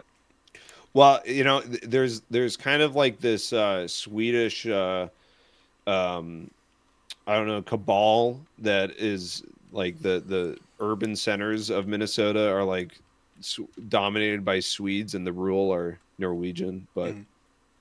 so maybe that's where the animosity resides. I don't know. I am a city boy, I guess. So Do you guys have like Israeli right of return rules, but for like Swedes and Finns? You know, actually, I it could. I think Norway said if you could prove, like, you know, lineage past a certain generational threshold, like 5 generations, you could come back. Yeah. oh. Does that mean can you go back tap into their The oil. tap into no, well, that and like the funds for their Please Have Babies campaign, have some babies and then come back here. That would have been smart. You know, I did look into that though for Australia, because my wife's Australian, and Oh, don't ask me how we met in the Pacific Northwest, but I mean, I feel like I got it, but that seems like an in-person. okay. So open contest. she was actually studying abroad in Ohio, but we're in the Pacific Northwest, so Very that's even exotic. crazier. Very exotic. So no, but I did look at the math of you know, if I flew my wife over to have one of our babies in Australia, and you know, they give you like what, like $5,000 or something, Australian dollars, $5,000 or $8,000, and I'm like, you know, maybe if we got you on a plane, had the baby there, you fly back, but it's like, obviously that No. didn't fly, No. and it Like wouldn't. that'll probably just cover airfare and maybe Yeah, hospital yeah. bills. Yeah, right. You get a vacation with an incredibly pregnant wife out of the deal. I'm sure she'd be thrilled. Well, all of her Yeah. all of her family's there, so it wouldn't be. Okay, But, I guess that. Yeah. What if she wants to stay there after the game? Yeah, well, during she's definitely been culturally converted to be a Midwest girl at heart, but the cold, February's the time where she's like, okay, the cold is making me want to return to my homeland, but Yeah. No, February's definitely anywhere but here, out here too. yeah. What? Okay, not to talk about the weather, but tell me about the weather. What is it? What is it like? Is it the wind? Is it I can't imagine it gets colder there than here, but the wind or the moisture, or like what, or maybe it is. Just I mean, cold. for us, it's the cloud cover. Yep. It's the lack of sun. Okay. Yep. Yeah. And Yep. February is the month where all of your illusions run out.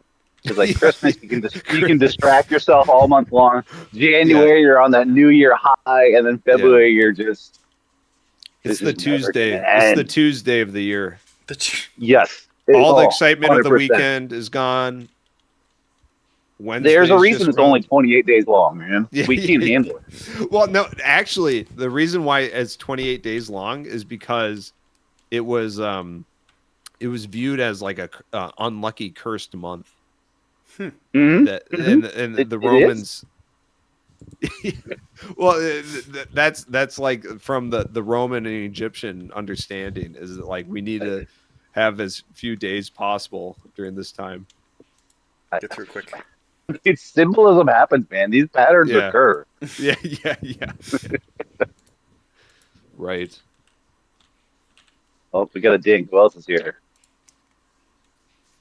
Oh, we have a Foxman. Oh, Howdy, he Noah. heard our calls. Yeah. We needed you for tech support, Mr. President. Wait, what did I do?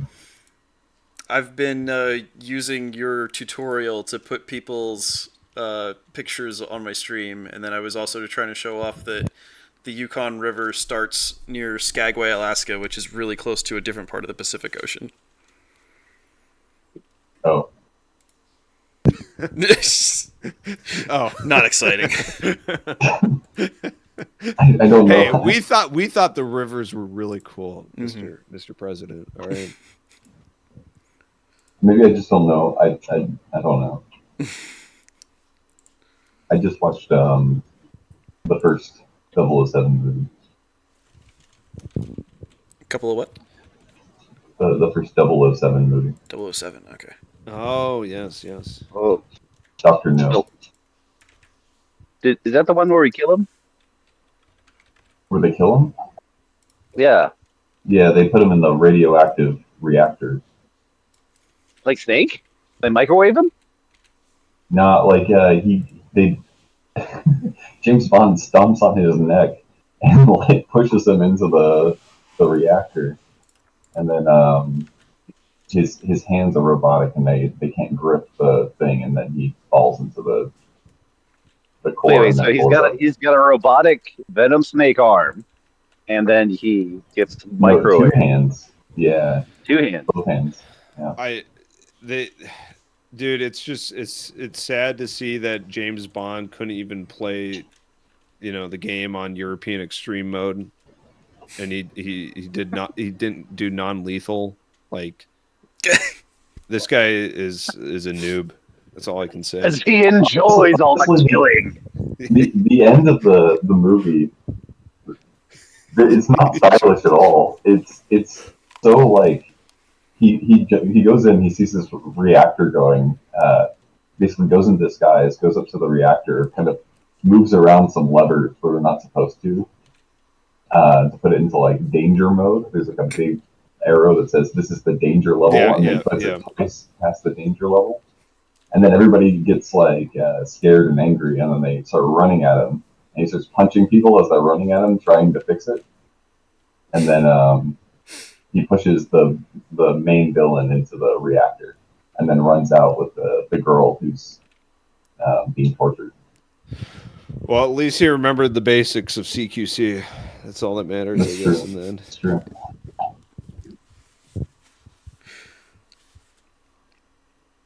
I mean, I don't think he got a good grade on that one, but at least he made it out with Meryl. Yeah, yeah, yeah. Just got to get the girl at the end. That's all that matters, right? You know, the I'm first I don't time think you're allowed to anymore. I'm ashamed to say that I gave in to torture last time I played Metal Gear no. Solid, so I did escape with Otacon. Oh, a fate worse than death, right there. Well, actually, being stuck with his father would be worse. But, okay. So fun story. When I first played Metal Gear Solid, I was like a freshman in high school, and I couldn't for the life of me get past the torture sequence, and I had my sister try. She was a bit more dexterous than me.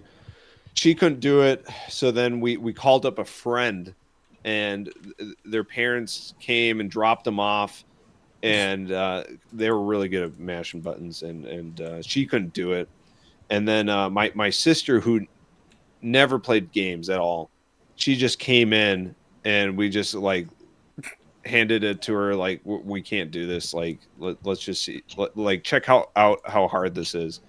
And she clears the thing like first go, didn't even break a sweat, and we're just like, this is like your sole talent on earth is mashing buttons. And don't play Mario Party with her, because she'll just get lucky there. But I had a somewhat similar experience. I first played Metal Gear Solid 2 before Metal Gear Solid 1 because I was an Xbox guy, and I was just stuck at the choking scene. oh And yeah, there's just a little and there's just a little bit of dialogue that happens beforehand. And my baby sister, who was like 5 at the time, was just sitting there with me watching. And so after like a day of me trying, she would just randomly walk up to me and just go, "Are you awake yet, Jack? GW, the Arsenal AI is corrupted beyond repair." I'm like, "No, Kaylee, I can't." So I had to bum an autofire controller from a buddy of mine. Oh, that's funny. You know, the earliest version of MGS2, that sequence was even harder. They like nerfed it in later releases and ports. It's brutal. I don't know who even got that the first go around, but He is. I mean, Metal Gear Solid 1 is where I learned what the term sadist was. yeah, It's just like part of Ocelot's like game profile is like, yeah, no, he's a sadist. He likes it. And yeah, no, every now and again he's just a Kojima stand-in. Like he wants you to suffer. It's good for you. It builds character. That no, he doesn't. Do you know what builds character? Do you know what actually builds character? Hauling packages in Death Stranding. Okay, That's very true. It's a good Actually, show I way should to probably spend get back time. to that. That'll be my February game. well, you better No, get on yeah. it because No. the second is coming out next month to Soon. PC. So Is it gonna be on Steam? yes, yeah, it's No. already you can Okay. it's already on Steam right now. Shoot. Yeah, better get to it.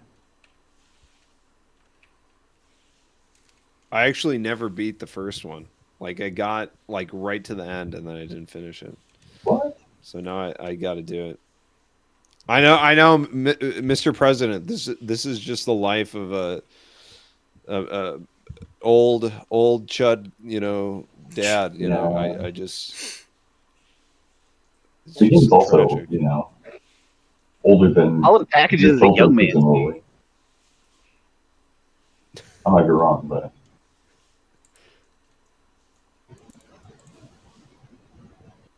Hey, you might want to up the iron supply. Have more pressing concerns right this second. We have Nah, building it's fine. fires, so It's fine. Just let them. They'll figure it out. it's all gonna burn down. Nice going. Que sera, sera. You know, the colony sims that I just don't think I'll ever be able to like have enough autism or time to waste to learn is like the Dwarf Fortress, Song of Sticks, like that. I have respect for the guys that can learn it. It's like learning a different programming language or something. But well, it's not so much a colony sim per se, but one of the ones that I'm contemplating playing on stream next that is going to be completely unwatchable is Astronauts. I don't know if you heard that one before. Oh yeah.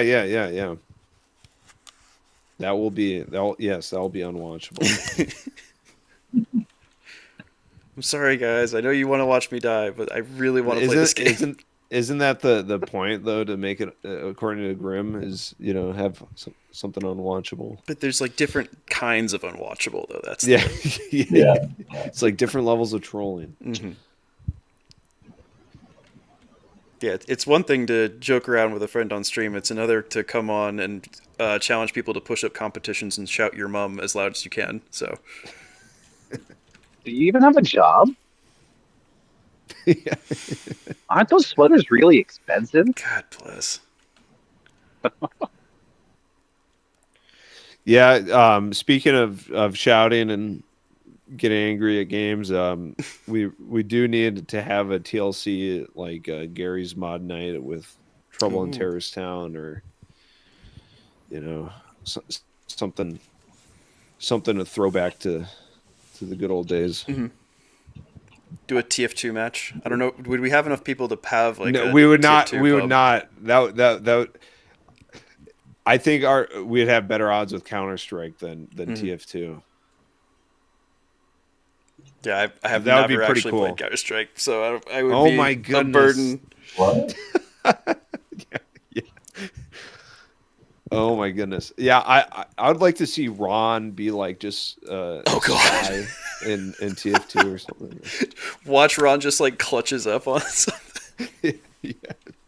Some MK Ultra trigger phrase activates in his brain and Activates his Delta programming. Yeah.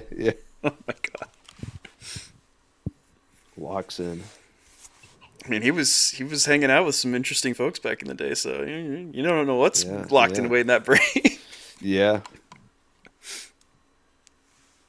He's a man of mystery. But is he an international man of mystery? Oh yeah, true.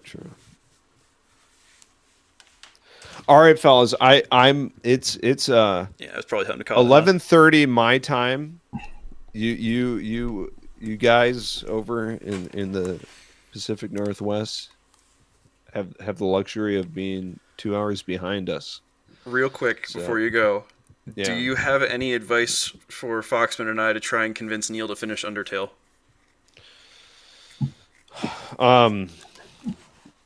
Does he plan on changing his pronouns? Just because the audience that likes it is crappy doesn't mean that the game is crappy. I'm kidding. Well, how far is he into it? I didn't watch that stream. I just saw that it was happening. He got through Papyrus. He was just starting to do Undyne stuff. Well, okay. What style was he playing? Neutral, because he doesn't know to play pacifist. Okay, yeah, he was just going through it. I love it. Because his complaint is that it's like a crappier version of Pokemon. Like, I don't think he liked the bullet hell mechanics as much. And he also seemed to think that it was very much like the humans are the bad guys and the monsters were innocent all along. And it's like, yeah, but that's not really the point of what the game is going to try and teach you. Right. But it's going to take a little bit to get to that. Dude, it might be Jover, dude. I don't know if you can get him back in. Yeah, I was gonna say. Usually, it should just click within you in the first like 3 minutes that like, okay, this is worth checking out. There's more going on here than meets the eye. Like that's the whole point of having Flowey at the opening sequence. Like, yeah, right. Well, maybe just have them start Deltarune and be like, hey man, they totally got rid of all the Pokemon stuff. I don't know, just I don't know. It might have better chances of him playing through Death Stranding than finishing Undertale at that point. actually, Skank, have you ever played Undertale? I have not. Is that something you'd be up for? Because I really, really want to bring that into Quarter Consciousness, but if we can't get Neil to do it, if no, then it's I'm fine. game for it. I know enough about the game that I kind of know like the conceits of it. So Okay. I don't think it'll You're not gonna get caught off surprise. Like guard. I'm not. Yeah, I'm not gonna have like a moment of catharsis. Okay. I don't think. Which is not say, but I can do a good job of like appreciating what it's doing as it's doing it. Mm-hmm. Okay. Yeah, maybe for someone like Neil, maybe like Stanley Parable would probably be. He'd enjoy that, yeah. Yeah. But all right, that's all I got, gentlemen. I went way past my bedtime. My bedtime. I'm an old man. I need to get my slippers on. I need to get my little robe on. All right. Go have a glass of warm milk. Yeah. Soothe my belly. It was nice chatting with you, fellas. We'll see you next time. Mm-hmm. Thanks for checking in. Always a pleasure. Yeah, see ya. Well, what do you say? Do you guys want to run it for another half an hour, or do you want to close it out? I'm good to chill.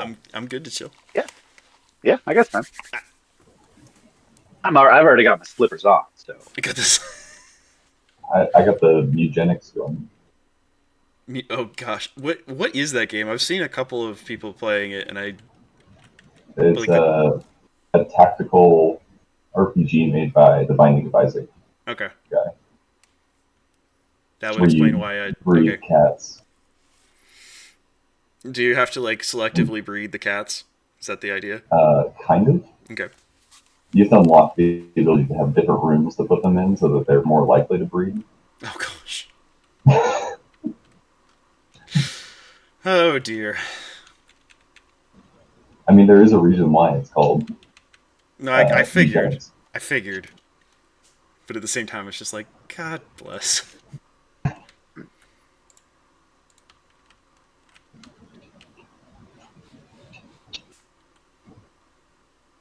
Yeah, besides Dr. No, what do you got going on lately? Oh, I picked up a copy of Dungeon Crawl Carl. Everybody's been talking about that book. It's been pretty good so far. Dungeon Fall Pearl? Or Dungeon Crawl Carl. Dungeon Crawl Carl. It's like a isekai book. Okay. Kind of. Where everybody is basically dead on Earth. And actually, anyone who is inside is dead on Earth. Mm. And there's this giant game that if you participate in, you might be able to like deal with the aliens a little bit more if you can survive. Otherwise, you kind of just have to fight for yourself on Earth and just try to survive without any of the buildings that were there before. And so he goes into the dungeon, and it's like a marathon man situation, where it's a big TV show, Hunger Games kind of thing. Okay. But it's an RPG, and so you have stats and everything. It's a solo leveling-ish? Yeah, it is solo leveling vibes to it. Okay. It's interesting. It's meant to be fun though. It's not really meant to be really deep. Yeah, people shit on isekais a lot, but there's a reason that the genre is as popular as it is. It's actually a pretty good formula. Well, I mean, a lot of people point to Mark Twain as starting it, or kickstarting it. Really? Yankee and King Arthur's Court. Okay, I don't know if I've heard of that before.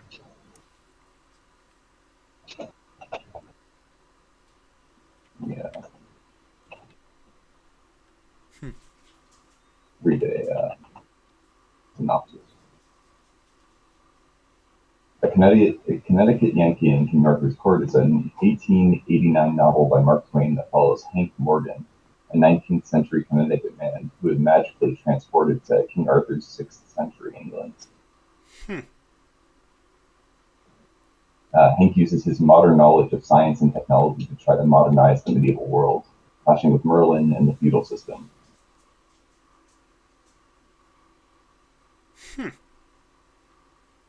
I'm surprised I'd ever heard of that before.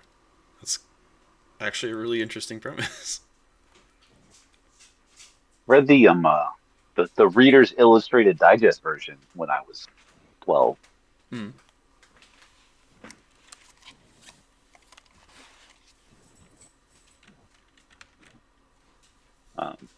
And I think you've talked about this before, Noah.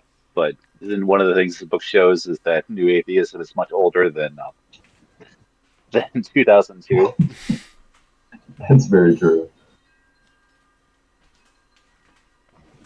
I don't know if I've talked about it before, but yes, it very much reads like that. Like, oh, I can show you the way. I have the technology. That Mark Twain And also like, yeah. That Mark Twain was a new atheist, or that he was at least writing the character of one? He had that vibe a little bit. Mm-hmm. And also he's the, a like, little weird, but like, I don't know, like moral superiority, moral clarity of, I know what to do about all the big hot button moral issues like slavery of our day. Mm. You know, everyone's like, it's complicated and challenging and tricky, and it's like, no, it's not. Just don't do it. Just do this instead. Yeah, that's right. It's just rational to not do it. Mm-hmm. That's because your idea of rationality has been so thoroughly influenced by Christian thought that you can't think any other way. And also, didn't Mark Twain, he's kind of like seen as sort of like one of the progenitors of American stand-up, effectively. Which is also like sort of like weaponized for entertainment purposes, sort of like atheistic skepticism. Mm-hmm. It's like, look at all of our silly, irrational mores.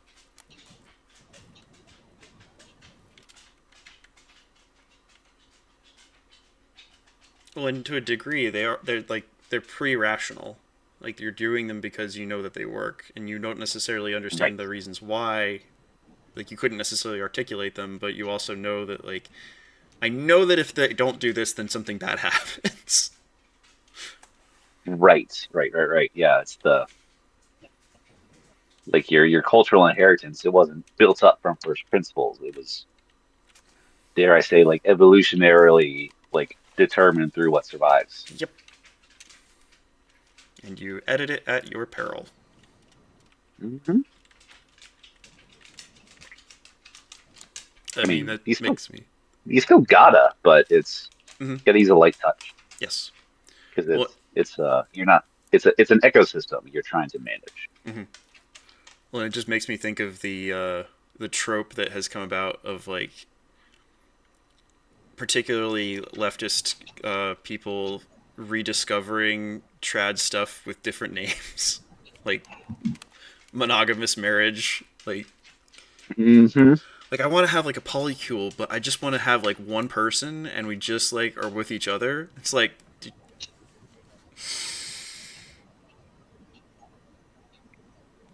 Dude. Man, do I have the thing for you? Oh. And in some sense, it's nice that that's validating through independent experimentation that the ancient traditions actually were correct. It's just really frustrating that people have to be so stubborn that, like, no, it's something new. It's something different. It's like, no, it's not. It doesn't have to be either. You're allowed to have old things that still work. Like, not everything has to be new all the time. Well, if everything old is oppressive, you know. Well, if you define it that way, if you definitionally say everything old is oppressive, then yes, everything old is going to be oppressive. Or rather, the culture which you've inherited tells you that everything old is oppressive. Yep. Yeah, that's probably more to the point. And especially when that culture is so strongly, like, the mind control-y aspects of that culture are so strong that they just embed themselves into your mind in a way that you can't, like, you question the things that the culture tells you to question, but you don't question the culture. Well, you can call it mind control if you like, but I think that's also just like a feature of culture Mm-hmm. is the fact that it's to get people living it like a sort of like societal unity, you have to all kind of be kind of like intellectually unified to a broad degree. Yep. It's just when you have cultural engineers trying to rebuild things from the ground up. Yep. Or trying to use existing programming and coding to shift things in a particular direction. Yeah. I don't know. I have this kind of a weird understanding and relationship with the notion of mind control as well. Like, I don't think that there are things that, like, I need you to be able to do this in a certain way before you're going to actually understand it, because the doing is what conveys the understanding, and so I need to get you to do the thing long enough that you'll get the understanding. And so, like, That's are you violating somebody's free will by coercing them into doing something by doing like that?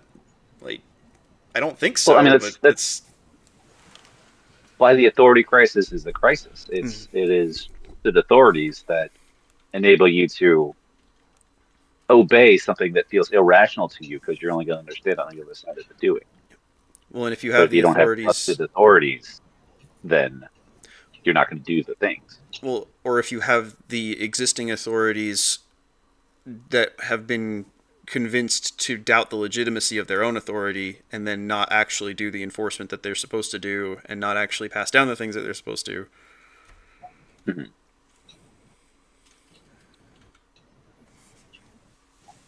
And then you get the mess of modernity.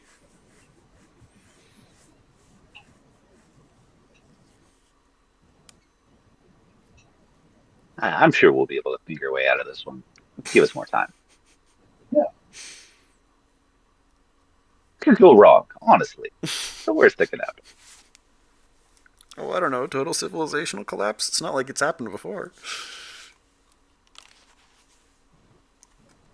Not really, though. No. Yeah, but those were backwards oppressive civilizations. I was missing that part. Okay. Mm-hmm. Yeah, we can't collapse because we're rational and moral. Yeah, and we're also loved by God. Mm-hmm. I thought God didn't exist. According to the urban monoculture. That it was just some backward fantasies. My experience of the Seahawks winning the Super Bowl was fun. Of like, the way that everybody acted was as if, the year of Jubilee had hit. Mm-hmm. And God had favorably looked upon our city and had declared us the victors. And it was great. I was driving downtown in the city where I am, and the people were just like on the sidewalk and they're just like smiling. Like, I just never see people walking around smiling. Yeah. And they're all out there and they're just like having a good time. It's like, this is so bizarre. Yep. Panem et circenses, right?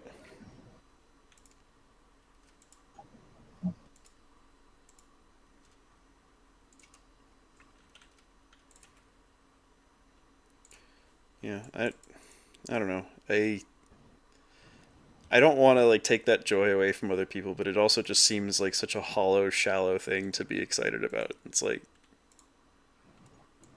the football team that happens to play. Let people enjoy things. I know. That's why I don't say anything about it with other people who I know are big sports fans. I try and just like be happy for them in the moment, but there's the nagging thought in the back of my head of like, why does this excite you? I more look at it as like, why is this the only thing that excites people? Yeah. Why is this what drives that level of yeah.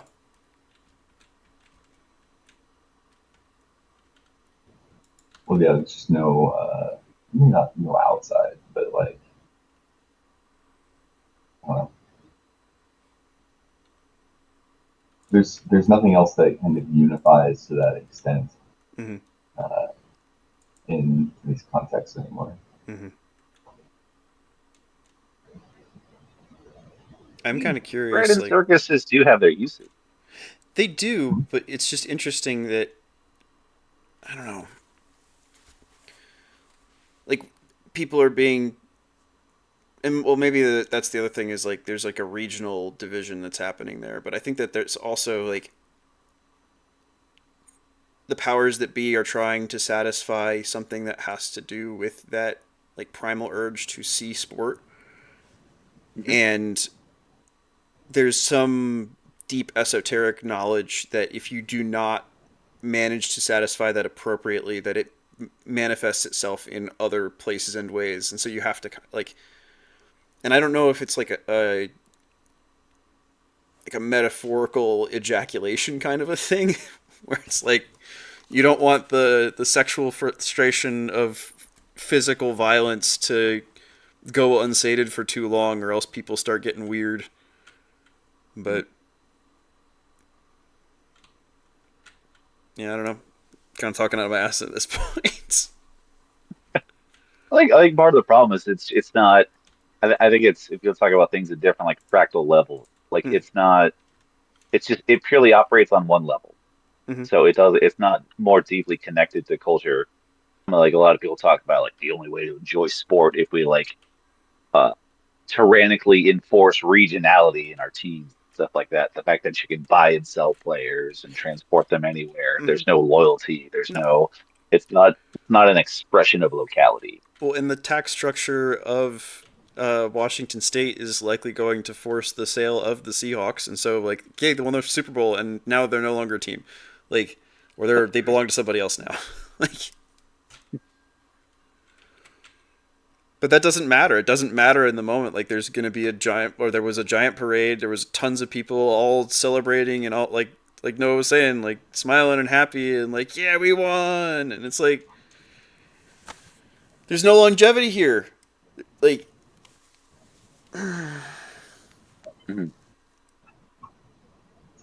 like, what is driving people to care so much in that moment about that? Like, I don't understand it. And I don't know if that means that there's something broken inside of me, that I'm different from other people, or what exactly to take away from it. It's just like,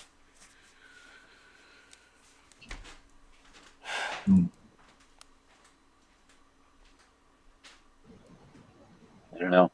I don't know. Maybe we need somebody who's a real sort of like sportsmancer who can use it as a means of divination. Like, what is the Seahawks win telling us about like the fortunes and odds of jeez. the astrology of Only we knew. the NFL? NFL I Ching. Yeah. Oh my gosh.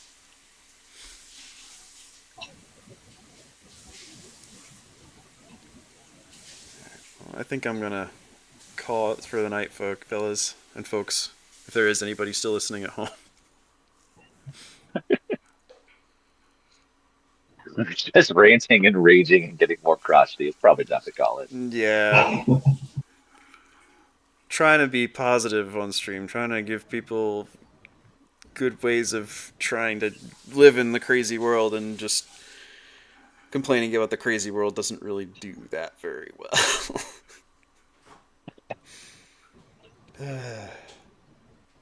Yeah, thanks guys for coming on. Appreciate it. For sure. Thanks for having us. Yeah. And thanks for all the folks at home and all the folks who came on, Ron and Joseph and Dashing Slasher and Grizz. Appreciate y'all. And, I got to tell you, I'm pretty sure Von Coppern is absolutely our "Are you winning, son?" dad in the TLC. I really hope you get to this part of the stream, Ron, and you get to hear that, because that is fantastic. We'll bring it up again. We'll bring it up again. Yes. Or maybe I'll just send the meme to him. Like, is this you, bro? Yeah. Like, he couldn't even know because part of the wholesomeness of the meme is he's just so like just emotionally concerned without having any idea what's going on. Just I don't know what's going on in the room. I just want to be supportive. Yeah. Sports fan, right? That's same energy. Similar energy. But you actually have like a personal relationship with the person, so it's, yeah. All right, well, with that, goodbye then. Be safe, friends. Don't you dare go hollow. Don't you do it. Don't you do it.